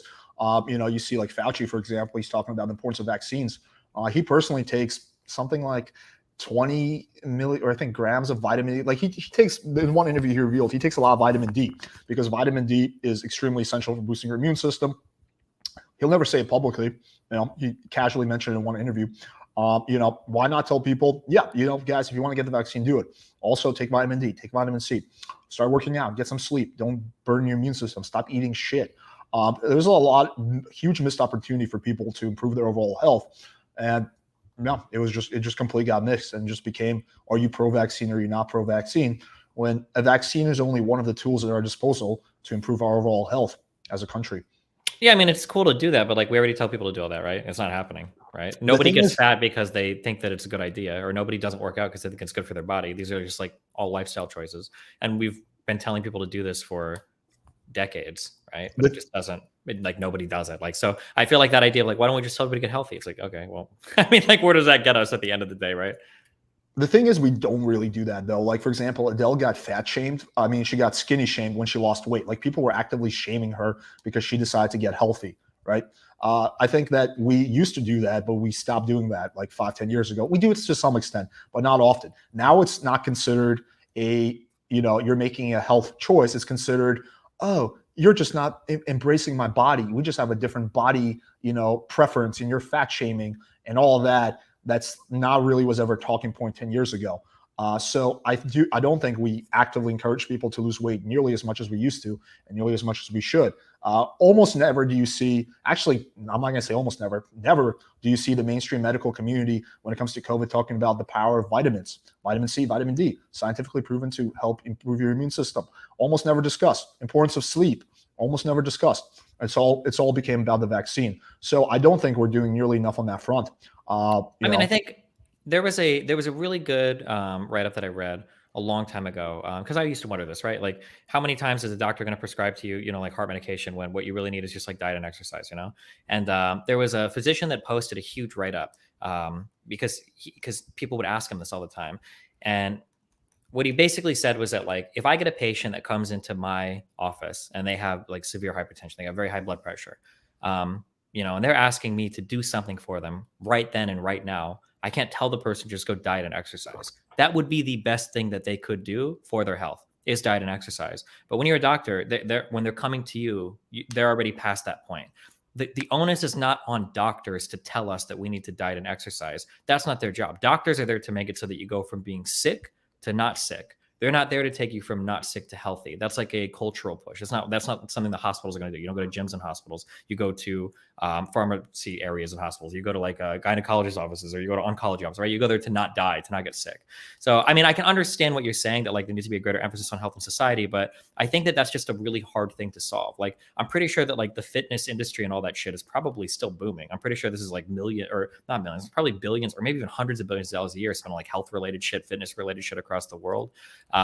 It's just when our lives are like more sedentary than they've ever been, when access to easy sugars are higher than they've ever been, when like all of this shit is coming together, our sleep sucks because we work too much, because we've got screens in front of us all day. It's just a really fucking hard problem to solve, to just tell people to like take some vitamins, get some rest and exercise a bit. If it was that easy, I think that everybody on the planet would do it. Like, we can talk about how this like, oh, there's the health at every size movement, like blah, blah, blah. Like, yeah, there are a couple of these people. They're cringe as fuck. They're stupid. I agree with that. I think it's dumb. They shouldn't say shit. But like, the average woman doesn't want to be a fat fuck. The average guy doesn't want to be a fat fuck. These people might be fat. They might lie to themselves. But if they could flip a switch and be thin, they would do it 100%. It's a really hard journey for a lot of people in today's society, I think. Sure, I do think it's easier said than done. But like, for example, vitamins are pretty easy to do. It's pretty easy for everyone to take vitamin D and vitamin C, and that would, generally speaking, improve the outcome of how we do as a country when it comes to viruses and just shit in general. But it's almost never talked about. Like, So I've heard this one a lot. Okay, I don't know if you're on like the super C doses, like 1,000 milligrams a day or whatever, like the big vitamin D stuff. All the medical studies I've ever seen regarding vitamin stuff, supplementation is important if you're deficient, but like the huge like super dosing of like vitamin C, vitamin D shit, I don't think that actually helps you if you're sick. I know that a lot of people have been trying to put it in like different care regimens for treating different viruses. You might get some in a hospital if you're virus or if you're vitamin deficient, but to my understanding, there haven't been any large scale studies showing that like just giving people vitamins or whatever is an effective treatment to a virus. Like by the time you're sick, it's already too late. Like you've gotten sick. Like now your immune system was what's kicking in and taking over. Like all the vitamin D or C in the world, assuming you're not deficient, isn't really going to help you at that point. yeah. So here's the thing on that. I have actually a pretty good explanation on that. So when it comes to oral absorption of vitamins, there's an inherent limit of how much you can absorb. So meaning like if you get COVID and you start popping a lot of vitamin C, you're going to just poop and piss it out. Most of it. There's a limit to how much you can absorb. However, if you do high dose vitamin C IV intravenously, there's a lot of merit to that. I can tell you when I had COVID, it wasn't bad for me. I mean, but I did lose my sense of smell and taste. I just couldn't smell shit, couldn't taste shit. I did a high dose vitamin C IV. About 5 hours later, my nose opened up. I got 50% of my sense of smell back. Did it again. Next day, pretty much got most of my taste back. I can tell you, and this sounds anecdotal, but I've had over 10 friends who I've pushed to do the high dose vitamin C IVs, and they've all seen radical results, like 25 grams of vitamin C intravenously. My roommate could barely get out of bed. He was so fucked up with COVID. He's a lot less healthy than me. He was like fucking like close to dying, like maybe like one level before going to the hospital. We ordered an IV person to come to the house because he literally couldn't get out. Did 25 grams of vitamin C intravenously. Next day, he was like 70, 80% better. He was already walking around. In China, actually, one of the big treatments they do is high dose vitamin C and ozone. It's just in America, we don't really do much of that. It's considered alternative medicine. But in a lot of places across the world, high dose vitamin C is not considered alternative. It's considered, like mainstream treatment because it fucking works. And there's pretty much no downside to it. So this may sound anecdotal, but I can tell you there's been at least a dozen people who I've personally seen do high dose vitamin C when they had COVID, and they got radical improvements. I mean, if there were studies showing it, I'd believe it. But as of right now, it's just people's stories. Yeah, I don't know what to say. Yeah. Yeah, I think studies. I think we have a tendency as people to, especially like people who are smarter, more intellectual, kind of like me and you, to really try to defer to studies. But I think studies in a lot of ways are limited. Meaning, study has to be funded, and there has to be placebo-controlled groups, and sometimes it's not practical to get studies for certain things. So I think we need to be able to make assumptions and conclusions without a study sometimes. And I think that's okay. Like we don't need a study. Like I think sometimes a certain amount of anecdotal evidence is enough. Like I don't need a study telling me that, for example, that chicks don't like guys who try to show off. I know enough guys who've tried to show off in front of girls and seen it not work that, I can take that as a fact. That's kind of my take on that. I guess the hardest thing is that like, it's because we can't see what would have happened otherwise when it comes to anecdotes. That's always the problem, right? When it comes to like guys that show off, right? Like we can see what happens when guys do show off. We can see what happens when they don't show off. We can run the same experiment over and over again. Anecdotally, we don't think we're running experiments. We're watching the same thing happen anecdotally to kind of figure out what's happening. The problem is that like for everybody that and you, including you, that took vitamin C and got better, if you didn't take vitamin C, maybe you would have gotten better anyway, right? Like that's always like the hard part to tell anecdotally. Sure. It's why, But it's the like rate of improvement. Yeah, I think I'm healthy enough that I would have gotten better anyway. But the question is, how fast would it have happened? Like, for example, I think my example is not that good because I wasn't that sick. But like taking my roommate who was like in bed for 4 days, like really fucked up. Like, and then he does an IV, and then like literally within 12 to 24 hours, he's like 80% better, 70% better. That is like pretty telling. And then when I see that happen with a dozen people, then I'm like, okay, maybe there's something to high dose vitamin C IV, why it helps. What's keeping like doctors from like all over the fucking world from just doing this then? Why doesn't everybody just do this? Yeah, so that's a good question. So it's not all across the world. There's countries where this is being done. I think the American medical industry in some ways is very advanced, in some ways is very backwards. One is a lack of education. Like I have a lot of doctor friends, and so I have pretty good insight on this. They're just not taught this. like in medical school. They're not really. It's considered alternative or even like frowned upon or shamed upon as like pseudoscience or whatever. They're not taught this in medical school. They're taught like, like medication, prescriptions. And there's this idea, I think, with a lot of doctors that if it's not like coming from, a pharmacy, that's like alternative or it's not real. I think there's a huge profit motive in Western medicine, which is very unfortunate. I mean, in a lot of ways, doctors have become almost like drug dealers, where like basically pharmaceutical reps, they petition doctors and they say, hey, I want you to carry our drug and we'll give you this and this and this in exchange. And doctors quite often are like, okay, sure, I'll do that. So I think there's a lot of issues that go on with Western medicine. And quite often the profit motive really fucks with it. And I'm not saying that I think having universal healthcare is the solution. Probably not. I'm not like, pushing for that. But there is a huge issue here with the profit motive and lack of education. And also the medical, like the phrase tyranny of the majority. This is what the founding fathers were worried about, is that like when you have a like group think, you have a whole bunch of people who think the same way and you're a dissenting opinion, you get kind of stigmatized and shamed. So quite often doctors are really weary of like trying anything new or going outside of what's considered the established perspective. And with COVID, especially because it's so sensitive, doctors are even more weary because they don't want to like be stigmatized. It's like, oh, this is the crazy, fucking crock doctor that's prescribing vitamin C for something as serious as COVID.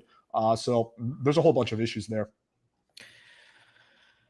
I understand the desire to like see through, like, I think that we like to, as humans, I think it's fun to see like overarching narratives to try to describe some things that exist in life.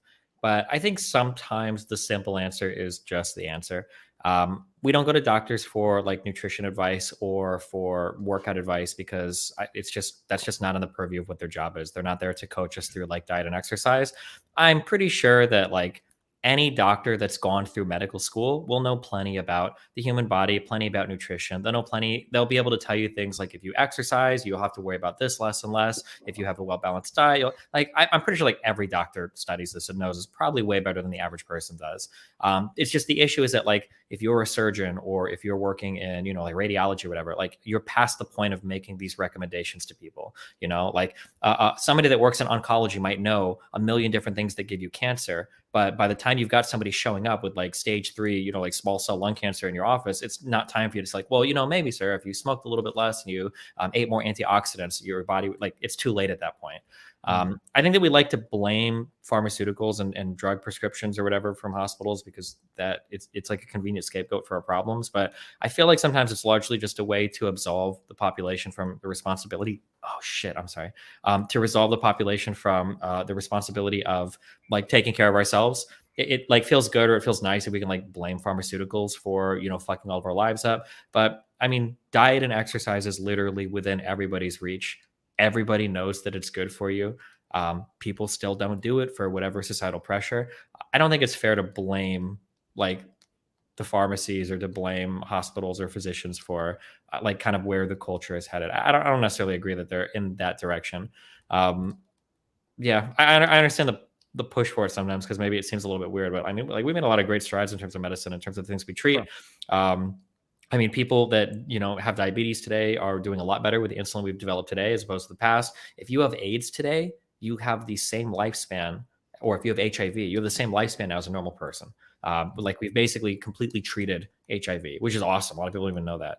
So yeah, I don't know. I know that some people like to demonize pharmaceuticals sometimes, but I don't think that the blame is there for societal ills when it comes to health and nutrition and stuff. Well, I think there's plenty of blame to go around. I mean, I think part of the blame we can certainly say is with the pharmaceuticals. Part of the blame is with people being lazy.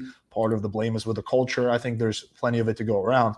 I kind of have an interesting perspective on this because when I was, like 24, 23, I got Lyme disease. And I'm not sure if you're familiar with Lyme disease, but it's like one of the most frustrating things ever because there's really bad testing for it. And there's bad treatment for it, and a lot of doctors not familiar with it. And I had a very unpleasant experience of going to dozens, if not close to 100 doctors over and over again and being misdiagnosed and giving wrong treatment and wrong drugs. And like when you go through something like that, you realize how incompetent the average doctor is. It's mind-blowing. I think it's one of those things that you kind of have to experience, but it's mind-blowing how incompetent the average doctor is. Now, look, there's some good doctors. Just curious, when you say Lyme disease, you mean like you were like bit by a tick and you got Lyme disease, or you're talking about like Yeah, what? I got bit by a tick, had Lyme Okay. disease, went untreated. Didn't start treatment until I was about a year or 2 years after having it, so it became chronic at that point. Uh, once I once thought that that was like the bacterial infection that you kind of had for a little bit. Can So you really? Lyme is pretty easy to treat if you treat it pretty fast. So if you get Lyme disease and you start treatment within like a month, it's Uh-huh. pretty straightforward. Just take a month or two of doxy and you're good. If it goes untreated for a long period of time, it becomes very entrenched in your body and your immune system. It becomes really, really hard to treat. You have to do a whole combination of antibiotic protocols, rotating antibiotics, herbs, lifestyle changes. It becomes really, really tricky the longer it goes untrained, untreated. It's super fucking annoying. It's often ignored in the Joe Rogan actually had a podcast about it recently, which was really good to see. Mhm. But so the point I'm making is it's mind blowing how incompetent a lot of doctors are and how knowledgeable. Like I've literally had infectious disease doctors tell me, "Hey man, I am convinced you don't have Lyme disease. It's got to be something else." I was like, "Are you sure? Maybe you should test me for it." Nah, man, no chance. Like no chance. Like for quite a while, no one wanted to test me for it. So yeah, that's like a big thing that I personally experienced. What's interesting though is there's a whole new community of doctors called functional medicine. Are you familiar with that? Nope. Functional medicine is like a movement, philosophy, different approach, but it's a little different than traditional medicine. The goal is basically to get to the root cause of the problem, to first accurately diagnose it, and then treat it using the best available methods without any regards to like whether it's Western, Eastern, common, not common. It's like let's get to the underlying root of the problem and just attack it from all fronts and just do what's most effective. So maybe that's antibiotics, maybe that's lifestyle changes, maybe that's vitamins. Let's approach it holistically and try to get you better, right? That's not actually how a lot of Western medicine works. It's really not. But functional medicine is becoming more and more popular because that's what's actually helping people. So it wasn't until I started working with functional medicine doctors that I actually, figured out what the issue was and then started treating it, started feeling better. So yeah, I think that functional medicine evolved largely because, well, traditional medicine was failing a lot of people in a lot of different ways. Gotcha. Okay. And I think it's pretty telling that 500,000 people every single year in the U.S. die from preventable medical errors. I don't want to like dig into that. I know where that number comes from, but I don't think that's true. I think Peterson brought that up on a podcast episode. I remember, and it oftentimes gets thrown around that is what's happening just due to like medical mishap. I want to say he said 200,000, but it might have been 500,000 a year. But I'm pretty sure that number is completely over exaggerated. I don't think that's necessarily true. But that's like a whole digging through like studies. Yeah, I'd have to. I'll be honest. I'm not too familiar with this study. Mhm. I think it's John Hopkins, so I kind of took them at their word because John Hopkins is like pretty reliable. I didn't really dig through the study, so I can't like really comment on that too closely. Sure. But yeah, Might be worth looking into, but yeah. Yeah. But I mean, I think that's basically it when it comes to that. I don't even think we radically disagree on that much when it comes to this. I just like, how are you for like, what do you think about like, government telling businesses they have to close down and like, you can't be open, you have to close your business. Like, how do you feel about that? I mean, I think that for some period of time, I thought that was acceptable. Like I said, like it was a really infectious disease. Like our hospitals have been getting slammed for years with a lot of unvaccinated people. We already had like, what is it, like 1 million people die in the past couple of years from the disease. I think it was probably okay to pump the brakes on everything. Yeah, I think doing it for a small period of time was okay, but I think, it's pretty telling that you have like, let's take California and Florida, right? Actually, you're a good example of this. Like you moved, recently to Florida. You live in California. I was the same way. I used to live in California. Like since COVID, like California has radically gone downhill. Like, a lot of places went out of business that have been around for hundreds of years. A lot of like, people left California, moved to places where there's more liberal policies.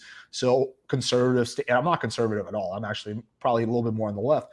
But conservative run states like Florida, who have much more lenient restrictions, and Texas and Nevada have done like substantially better than like blue states like California and New York in terms of pretty much everything.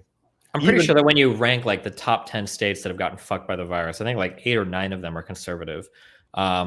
New York got fucked initially because it's like the hub for international travel around the world, right? So, I mean, I understand New York got fucked up initially, But I'm pretty sure that when you look at the rankings of like all the states that had the most deaths and infections and everything due to the coronavirus, like I said, I want to say that like I think of the top 10, it's like either 8 or 9 are conservative, and like of the top 15, I'm pretty sure like 12 or 13 are conservative states. Like The statistics on it are actually quite interesting, but like a state like California did pretty much equal to, if not slightly worse than a state like Florida. So like if you look at it statistically, there was not like the states that where everything was closed down didn't really perform or do any better than a state that pretty much stayed open. Because in a lot of ways, also like even like some of the restrictions were in common sense. Like for example, okay, for the gym, let's make the gym only open 8 to 5 p.m. Like my building did that, but that encourages more people to like work out at the same time, right? So a lot of these restrictions were actually just making the problem worse in a lot of ways. Like let's force everyone to like, let's close a lot of shit down so people have to stay inside. Well, the virus really, gets transmitted much more inside than outside. So a lot of these like restrictions actually in some ways potentially made the situation worse. But from a statistical perspective, like the blue states did not do better in terms of health outcomes than red states. okay, so I'm just like kind of like digging through this because I'm curious. Like looking at like California, like the California deaths per 1 million population was 2,264. For Florida, it was 3,425. Like almost 50% worse. Is that from Corona? Yeah, I'm looking from the coronavirus. Yeah, that's over a 50% increase in deaths.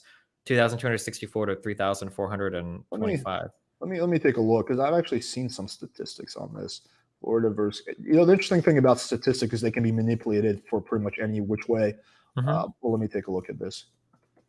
I'm just looking at deaths per 1 million people. Okay, wait, LA Times, that's going to be biased. Let me try to find like a neutral. Okay, let's take a look at this. Okay,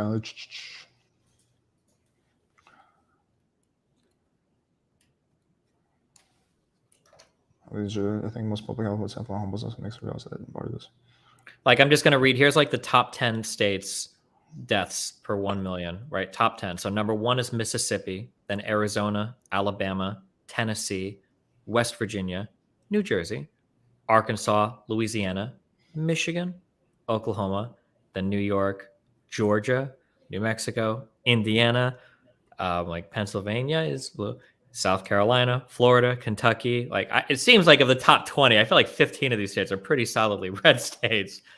Just looking at like the deaths per 1 million people, but yeah, but like if you look at different types of statistics, like I'm looking at this, and it's like Florida new cases of COVID-19 are roughly 4 times lower than those of California. Data from the Centers of Disease Control, so CDC, so it's pretty reliable. As of November 9, the CDC reported a 7-day average case of 1,470 in Florida and 6,297 in California. And I'm not going to deny that the vaccine works and people die less if they get vaccinated. I think part of that, is the fact that, a lot more people in California are vaccinated than Florida, so maybe less people die.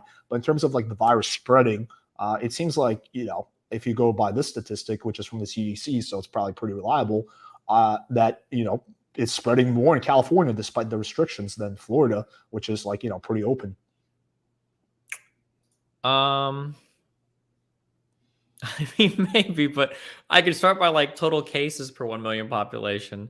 And like my top states we got Rhode Island, then Alaska, North Dakota, Tennessee, Kentucky, Utah, South Carolina, West Virginia, Arizona, Arkansas, Florida, Wisconsin, Iowa. I mean, but another interesting thing that you have to consider is, okay, what about the people who die from drug overdose because they became like there was like a huge rise in like heroin and prescription use because people became depressed and blah, blah, blah. So like, I think it's also important to consider like, I think like for me, if like a loved one dies from COVID or they die from like drug overuse, it's equally bad.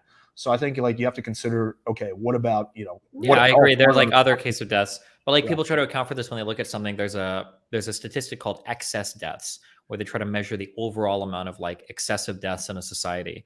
And by those measures, like the chances are we've undercounted how many people died from the coronavirus. Like excess deaths are massively up. It's not like we got a whole bunch of people more killing themselves because they were inside and that like somehow overcame like the amount of people dying due to the coronavirus. Like here's I think a lot of people, I think the coronavirus killed a lot of people. They're like, we don't talk about it. We're kind of like moved on now because there's other stuff going on. Like 1 million people died in the United States. Like a really bad flu season in the US, I think is like 70 to 80,000 people maybe dead. Yeah, That's a yeah. really bad flu season. And we're putting up like big 6-figure numbers every year for the coronavirus, which is pretty crazy. That's pretty I mean, there was significant. definitely a big health pandemic, but the question is, what's the right response to it? I'm looking at an article right now from New York Post, which is obviously, a fairly reliable news source. Like you would say, that's like conservative leaning.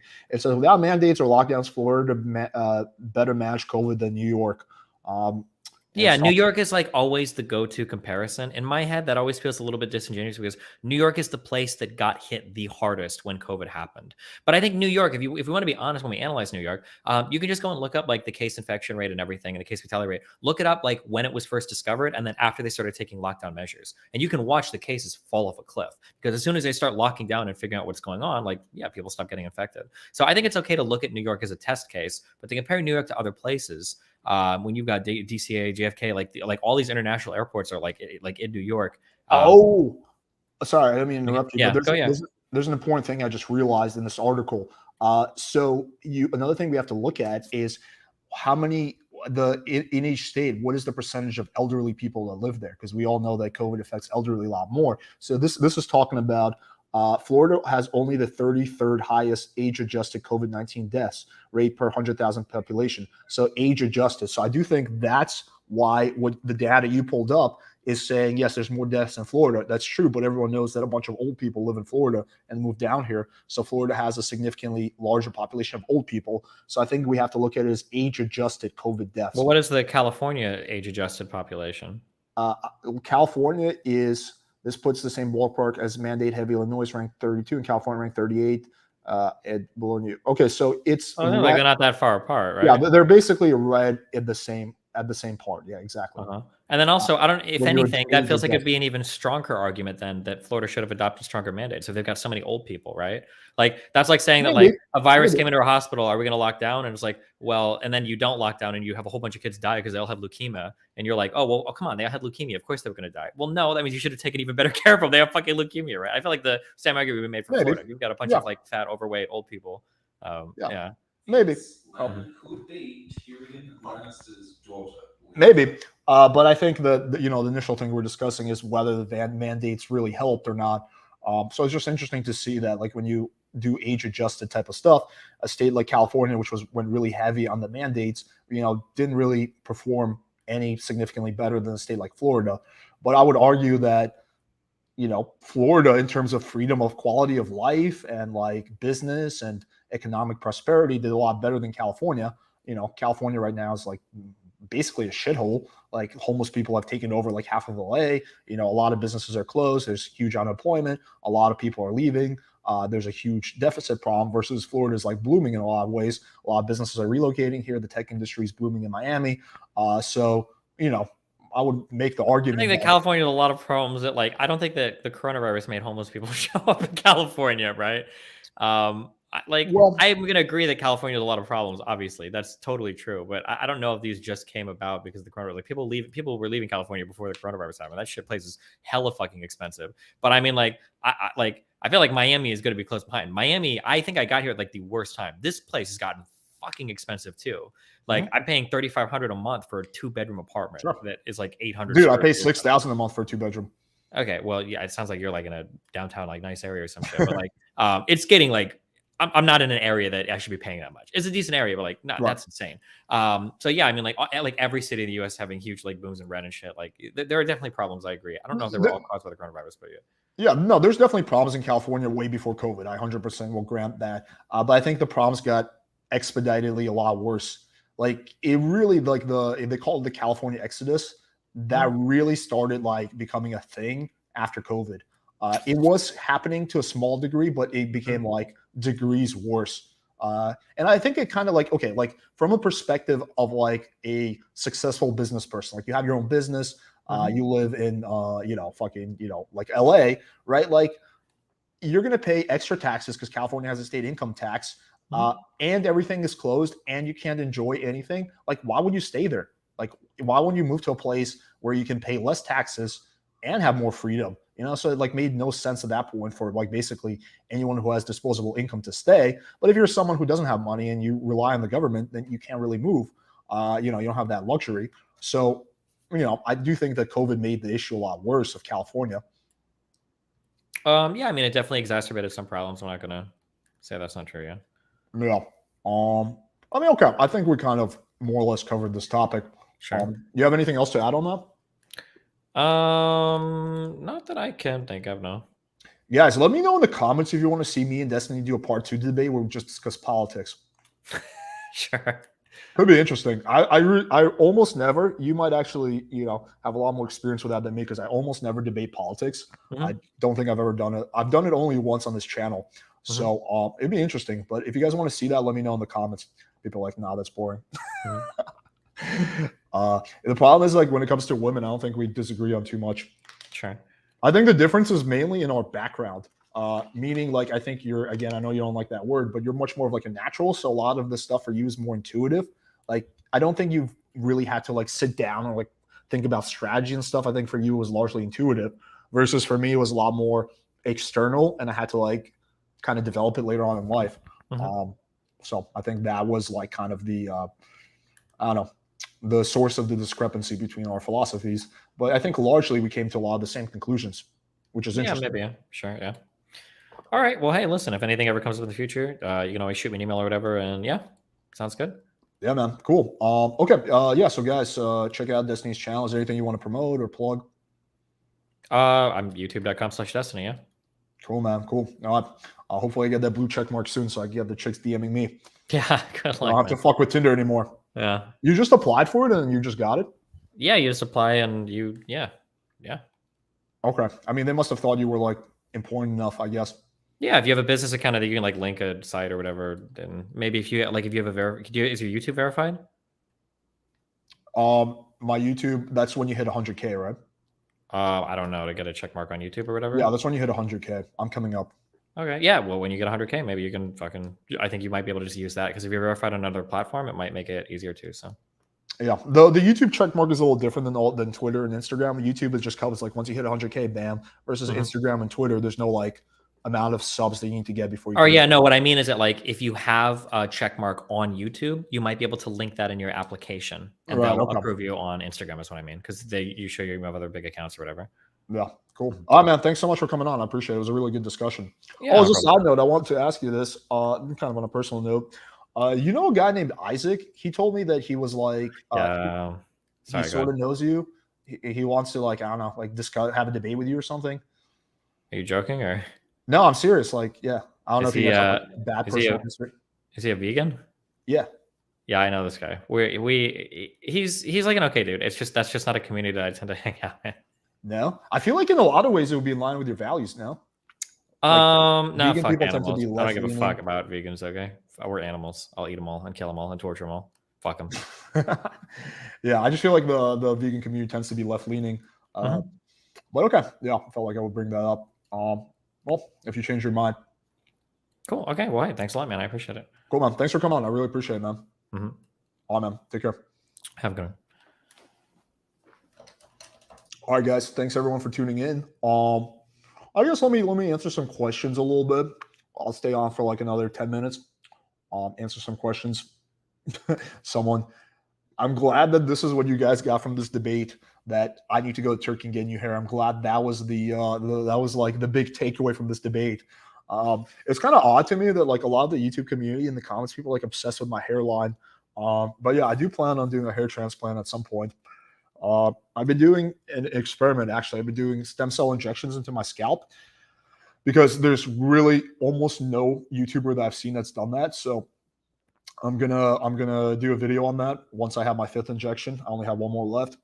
And so I'm gonna see what kind of a difference it makes. I'm gonna show before and after pictures. Okay. What other questions do we have?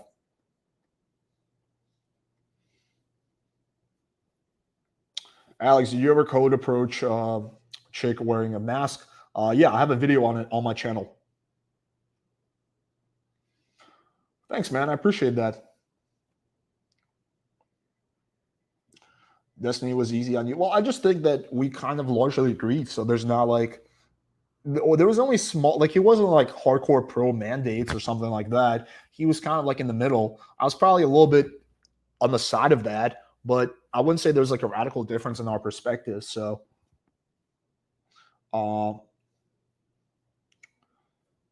Who's going to win the UFC tonight? Someone says. I don't know who's fighting, honestly.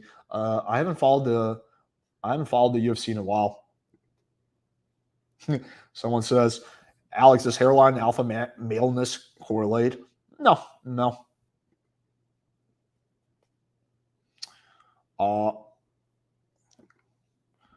I'm debating whether I should get a vaccine in order to travel internationally, pros and cons. Yeah, I mean, I don't know.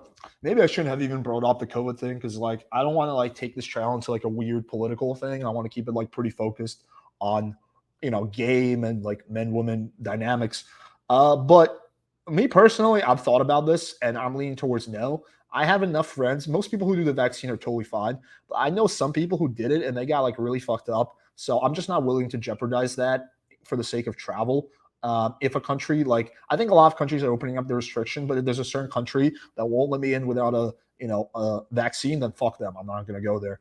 I think most countries are cool with it, or at least the restrictions are starting to open up. So I'm just not willing to risk that. I think it's a pretty small risk, but me personally, I don't want to do it. So yeah. Alex, someone in the chat asked how you can tax write off your apartment. Help explain this. Help out.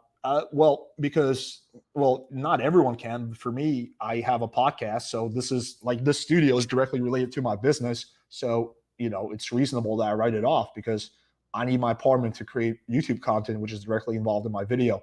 So if you have a situation like that, then you can write it off. It's like if you work from home, like let's just say you're an independent contractor, you can probably write off part of your apartment because you use part of your apartment as an office and the other part you use, to live there. So you can probably deduct like half your rent, right? So it just really depends on your situation. I think you would be much better off talking to like a good accountant about that than me. Like this is not something I'm like super knowledgeable in. No, it has not affected my game in any way. Believe it or not, I got the shoes. It was a gift from an ex-girlfriend. I looked up his wife at IG. She's a streamer. She's actually hot Swedish, and they hooked up by her DMing him first. Ooh, shit. Okay, this is more motivation for me to get that blue check mark. That's crazy. She DM'd him first. Okay, I need to get that. No, there's some things that I disagree with Joe Rogan on, but largely I agree with him, yeah.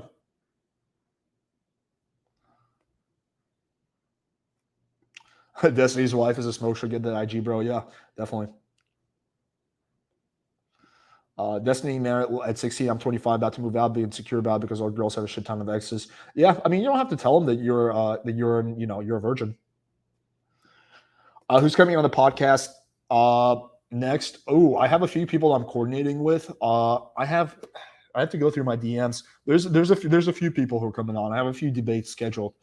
It definitely is challenging sometimes to find people to debate with, and that's why if you guys can subscribe to the channel, it helps because the more subscribers I get, the better quality debates I can get. Like I think if I had like 2,000 subs, like Destiny wouldn't have done this. So the more subs I get, like that not only helps me, kind of helps you guys because I can like get cooler collaborations, get cooler debates and stuff like that.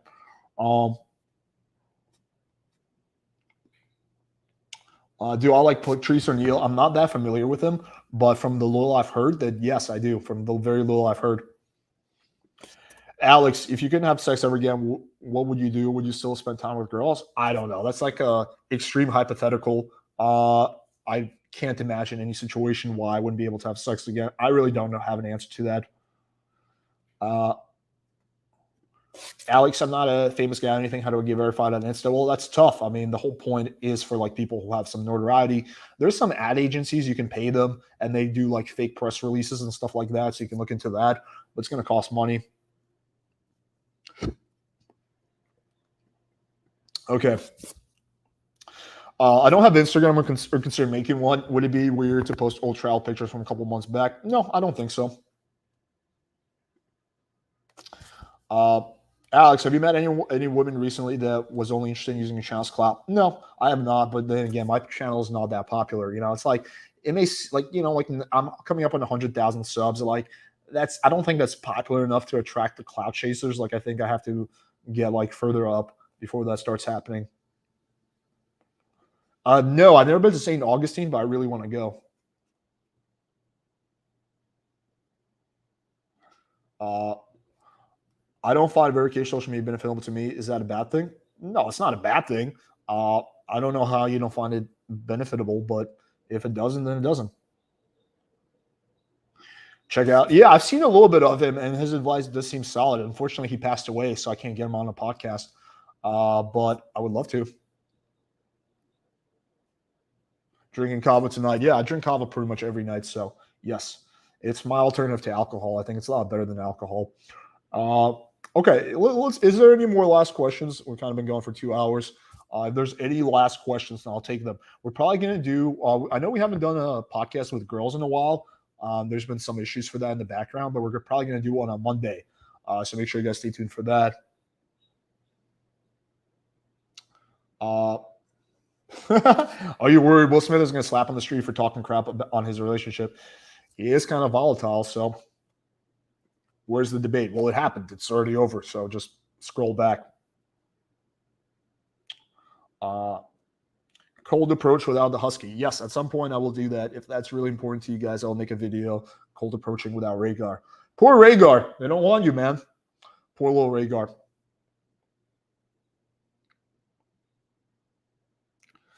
What brand of kava do you drink? There's a local company that I get kava from in Miami.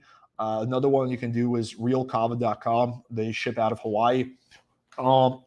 Actually, these guys, they have a really quality kava. So realkava.com. I'm not like sponsored by them or anything. I don't care. So that's just where I personally get my kava from. Would I say dating has gotten harder? Yeah, I've talked about that. Yeah, but also alcohol is really sketchy on the liver, I think, because it works on the same brain receptors as alcohol. So I would say that kava is probably a lot better for you than alcohol, because kava is an alcohol alternative. So I don't know. I do blood work very often. I do like once every 3 months, and all my liver markers are totally fine. And I drink kava pretty much every night. Alex, why would a girl cut me off to win a couple dates in addition to prom? There was certainly good chemistry. Could possibly be. No, I doubt it's that. There could be any number of reasons. She could have met another guy. She could have gotten bored. Could be point of no return. I would bet that you guys didn't have sex. Could be any number of things. There's really no way to tell.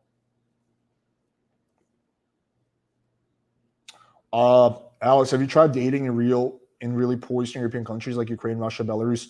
I was born in Belarus, but I was 7 when I moved. No, I have not since I left, which I wasn't actually dating at the time. Alex, is there a way to follow what your current Tinder profile looks like? Has it changed over time? Yeah, I have a video where I show you my recent Tinder profile. It doesn't change that often. It changes maybe once a year or something. So yeah, it's on there. Does kava cause hangovers? No, it does not. No hangovers with kava. That's why I like it, because I hate hangovers. All right, cool, guys. I thought this was a really good discussion. I like this guy. Why are you guys taking dating advice from a balding man who has a mild speech impediment and a disgusting set of teeth? LMFAO. Well, I guess that kind of, if I do have a mild speech impediment, I'm a balding man, then the fact that I get laid kind of shows you that, game is important. I would like this person to come on for debate, Mr. RX584. A lot of dudes are so fucking tough in the fucking chat in the comments, but they never ever come on for a debate. Come on, debate. Let's do it. Okay. Don't do politics, please. Yeah, I probably won't. I just figured I would ask in case people find it interesting. Okay. Is there any other good questions? Alex, couldn't dating coaches pretty easily fake their results, pay prostitutes? How can we ever know for sure? Yeah, they could. I don't think, you just have to look at, whether the stuff they say seems realistic, whether, what their integrity level is. Are they pretty consistent? So, I think you have to look at all the facts and then you can decide whether they're faking it or not. Like when I see someone like Coach Redpill, that dude, talking about having 3 super hot girlfriends, something doesn't add up there. But, when you see a video with me and girls and you see lay reports, that's got to be realistic. So I think you have to use common sense and your critical thinking. Okay. Is there any other?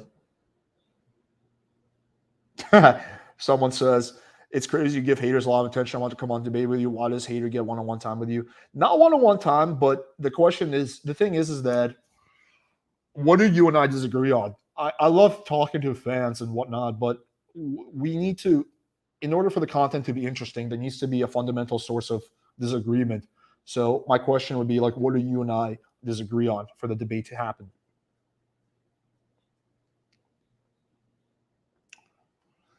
Either your dad or your mom would be an awesome guest. Yeah, the thing is that my dad doesn't speak English well, so that wouldn't work for that reason. My mom, she's very nice, but I don't know if that would be that interesting. She was actually doing behind the scenes in one of the podcasts I did, so you kind of hear her voice. It was during the podcast where we were discussing body count with Natty. You can kind of hear my mom in the background on that one. This is a fair question. Why doesn't Alex go on the forums as too much pussy? No, it's not bad. It's just because I've been so focused, honestly, on YouTube and TikTok. But I'm going to try to dedicate more time to going on the forums. It's just, yeah, it's just hard sometimes to find the time, but I'm going to try to be better with that.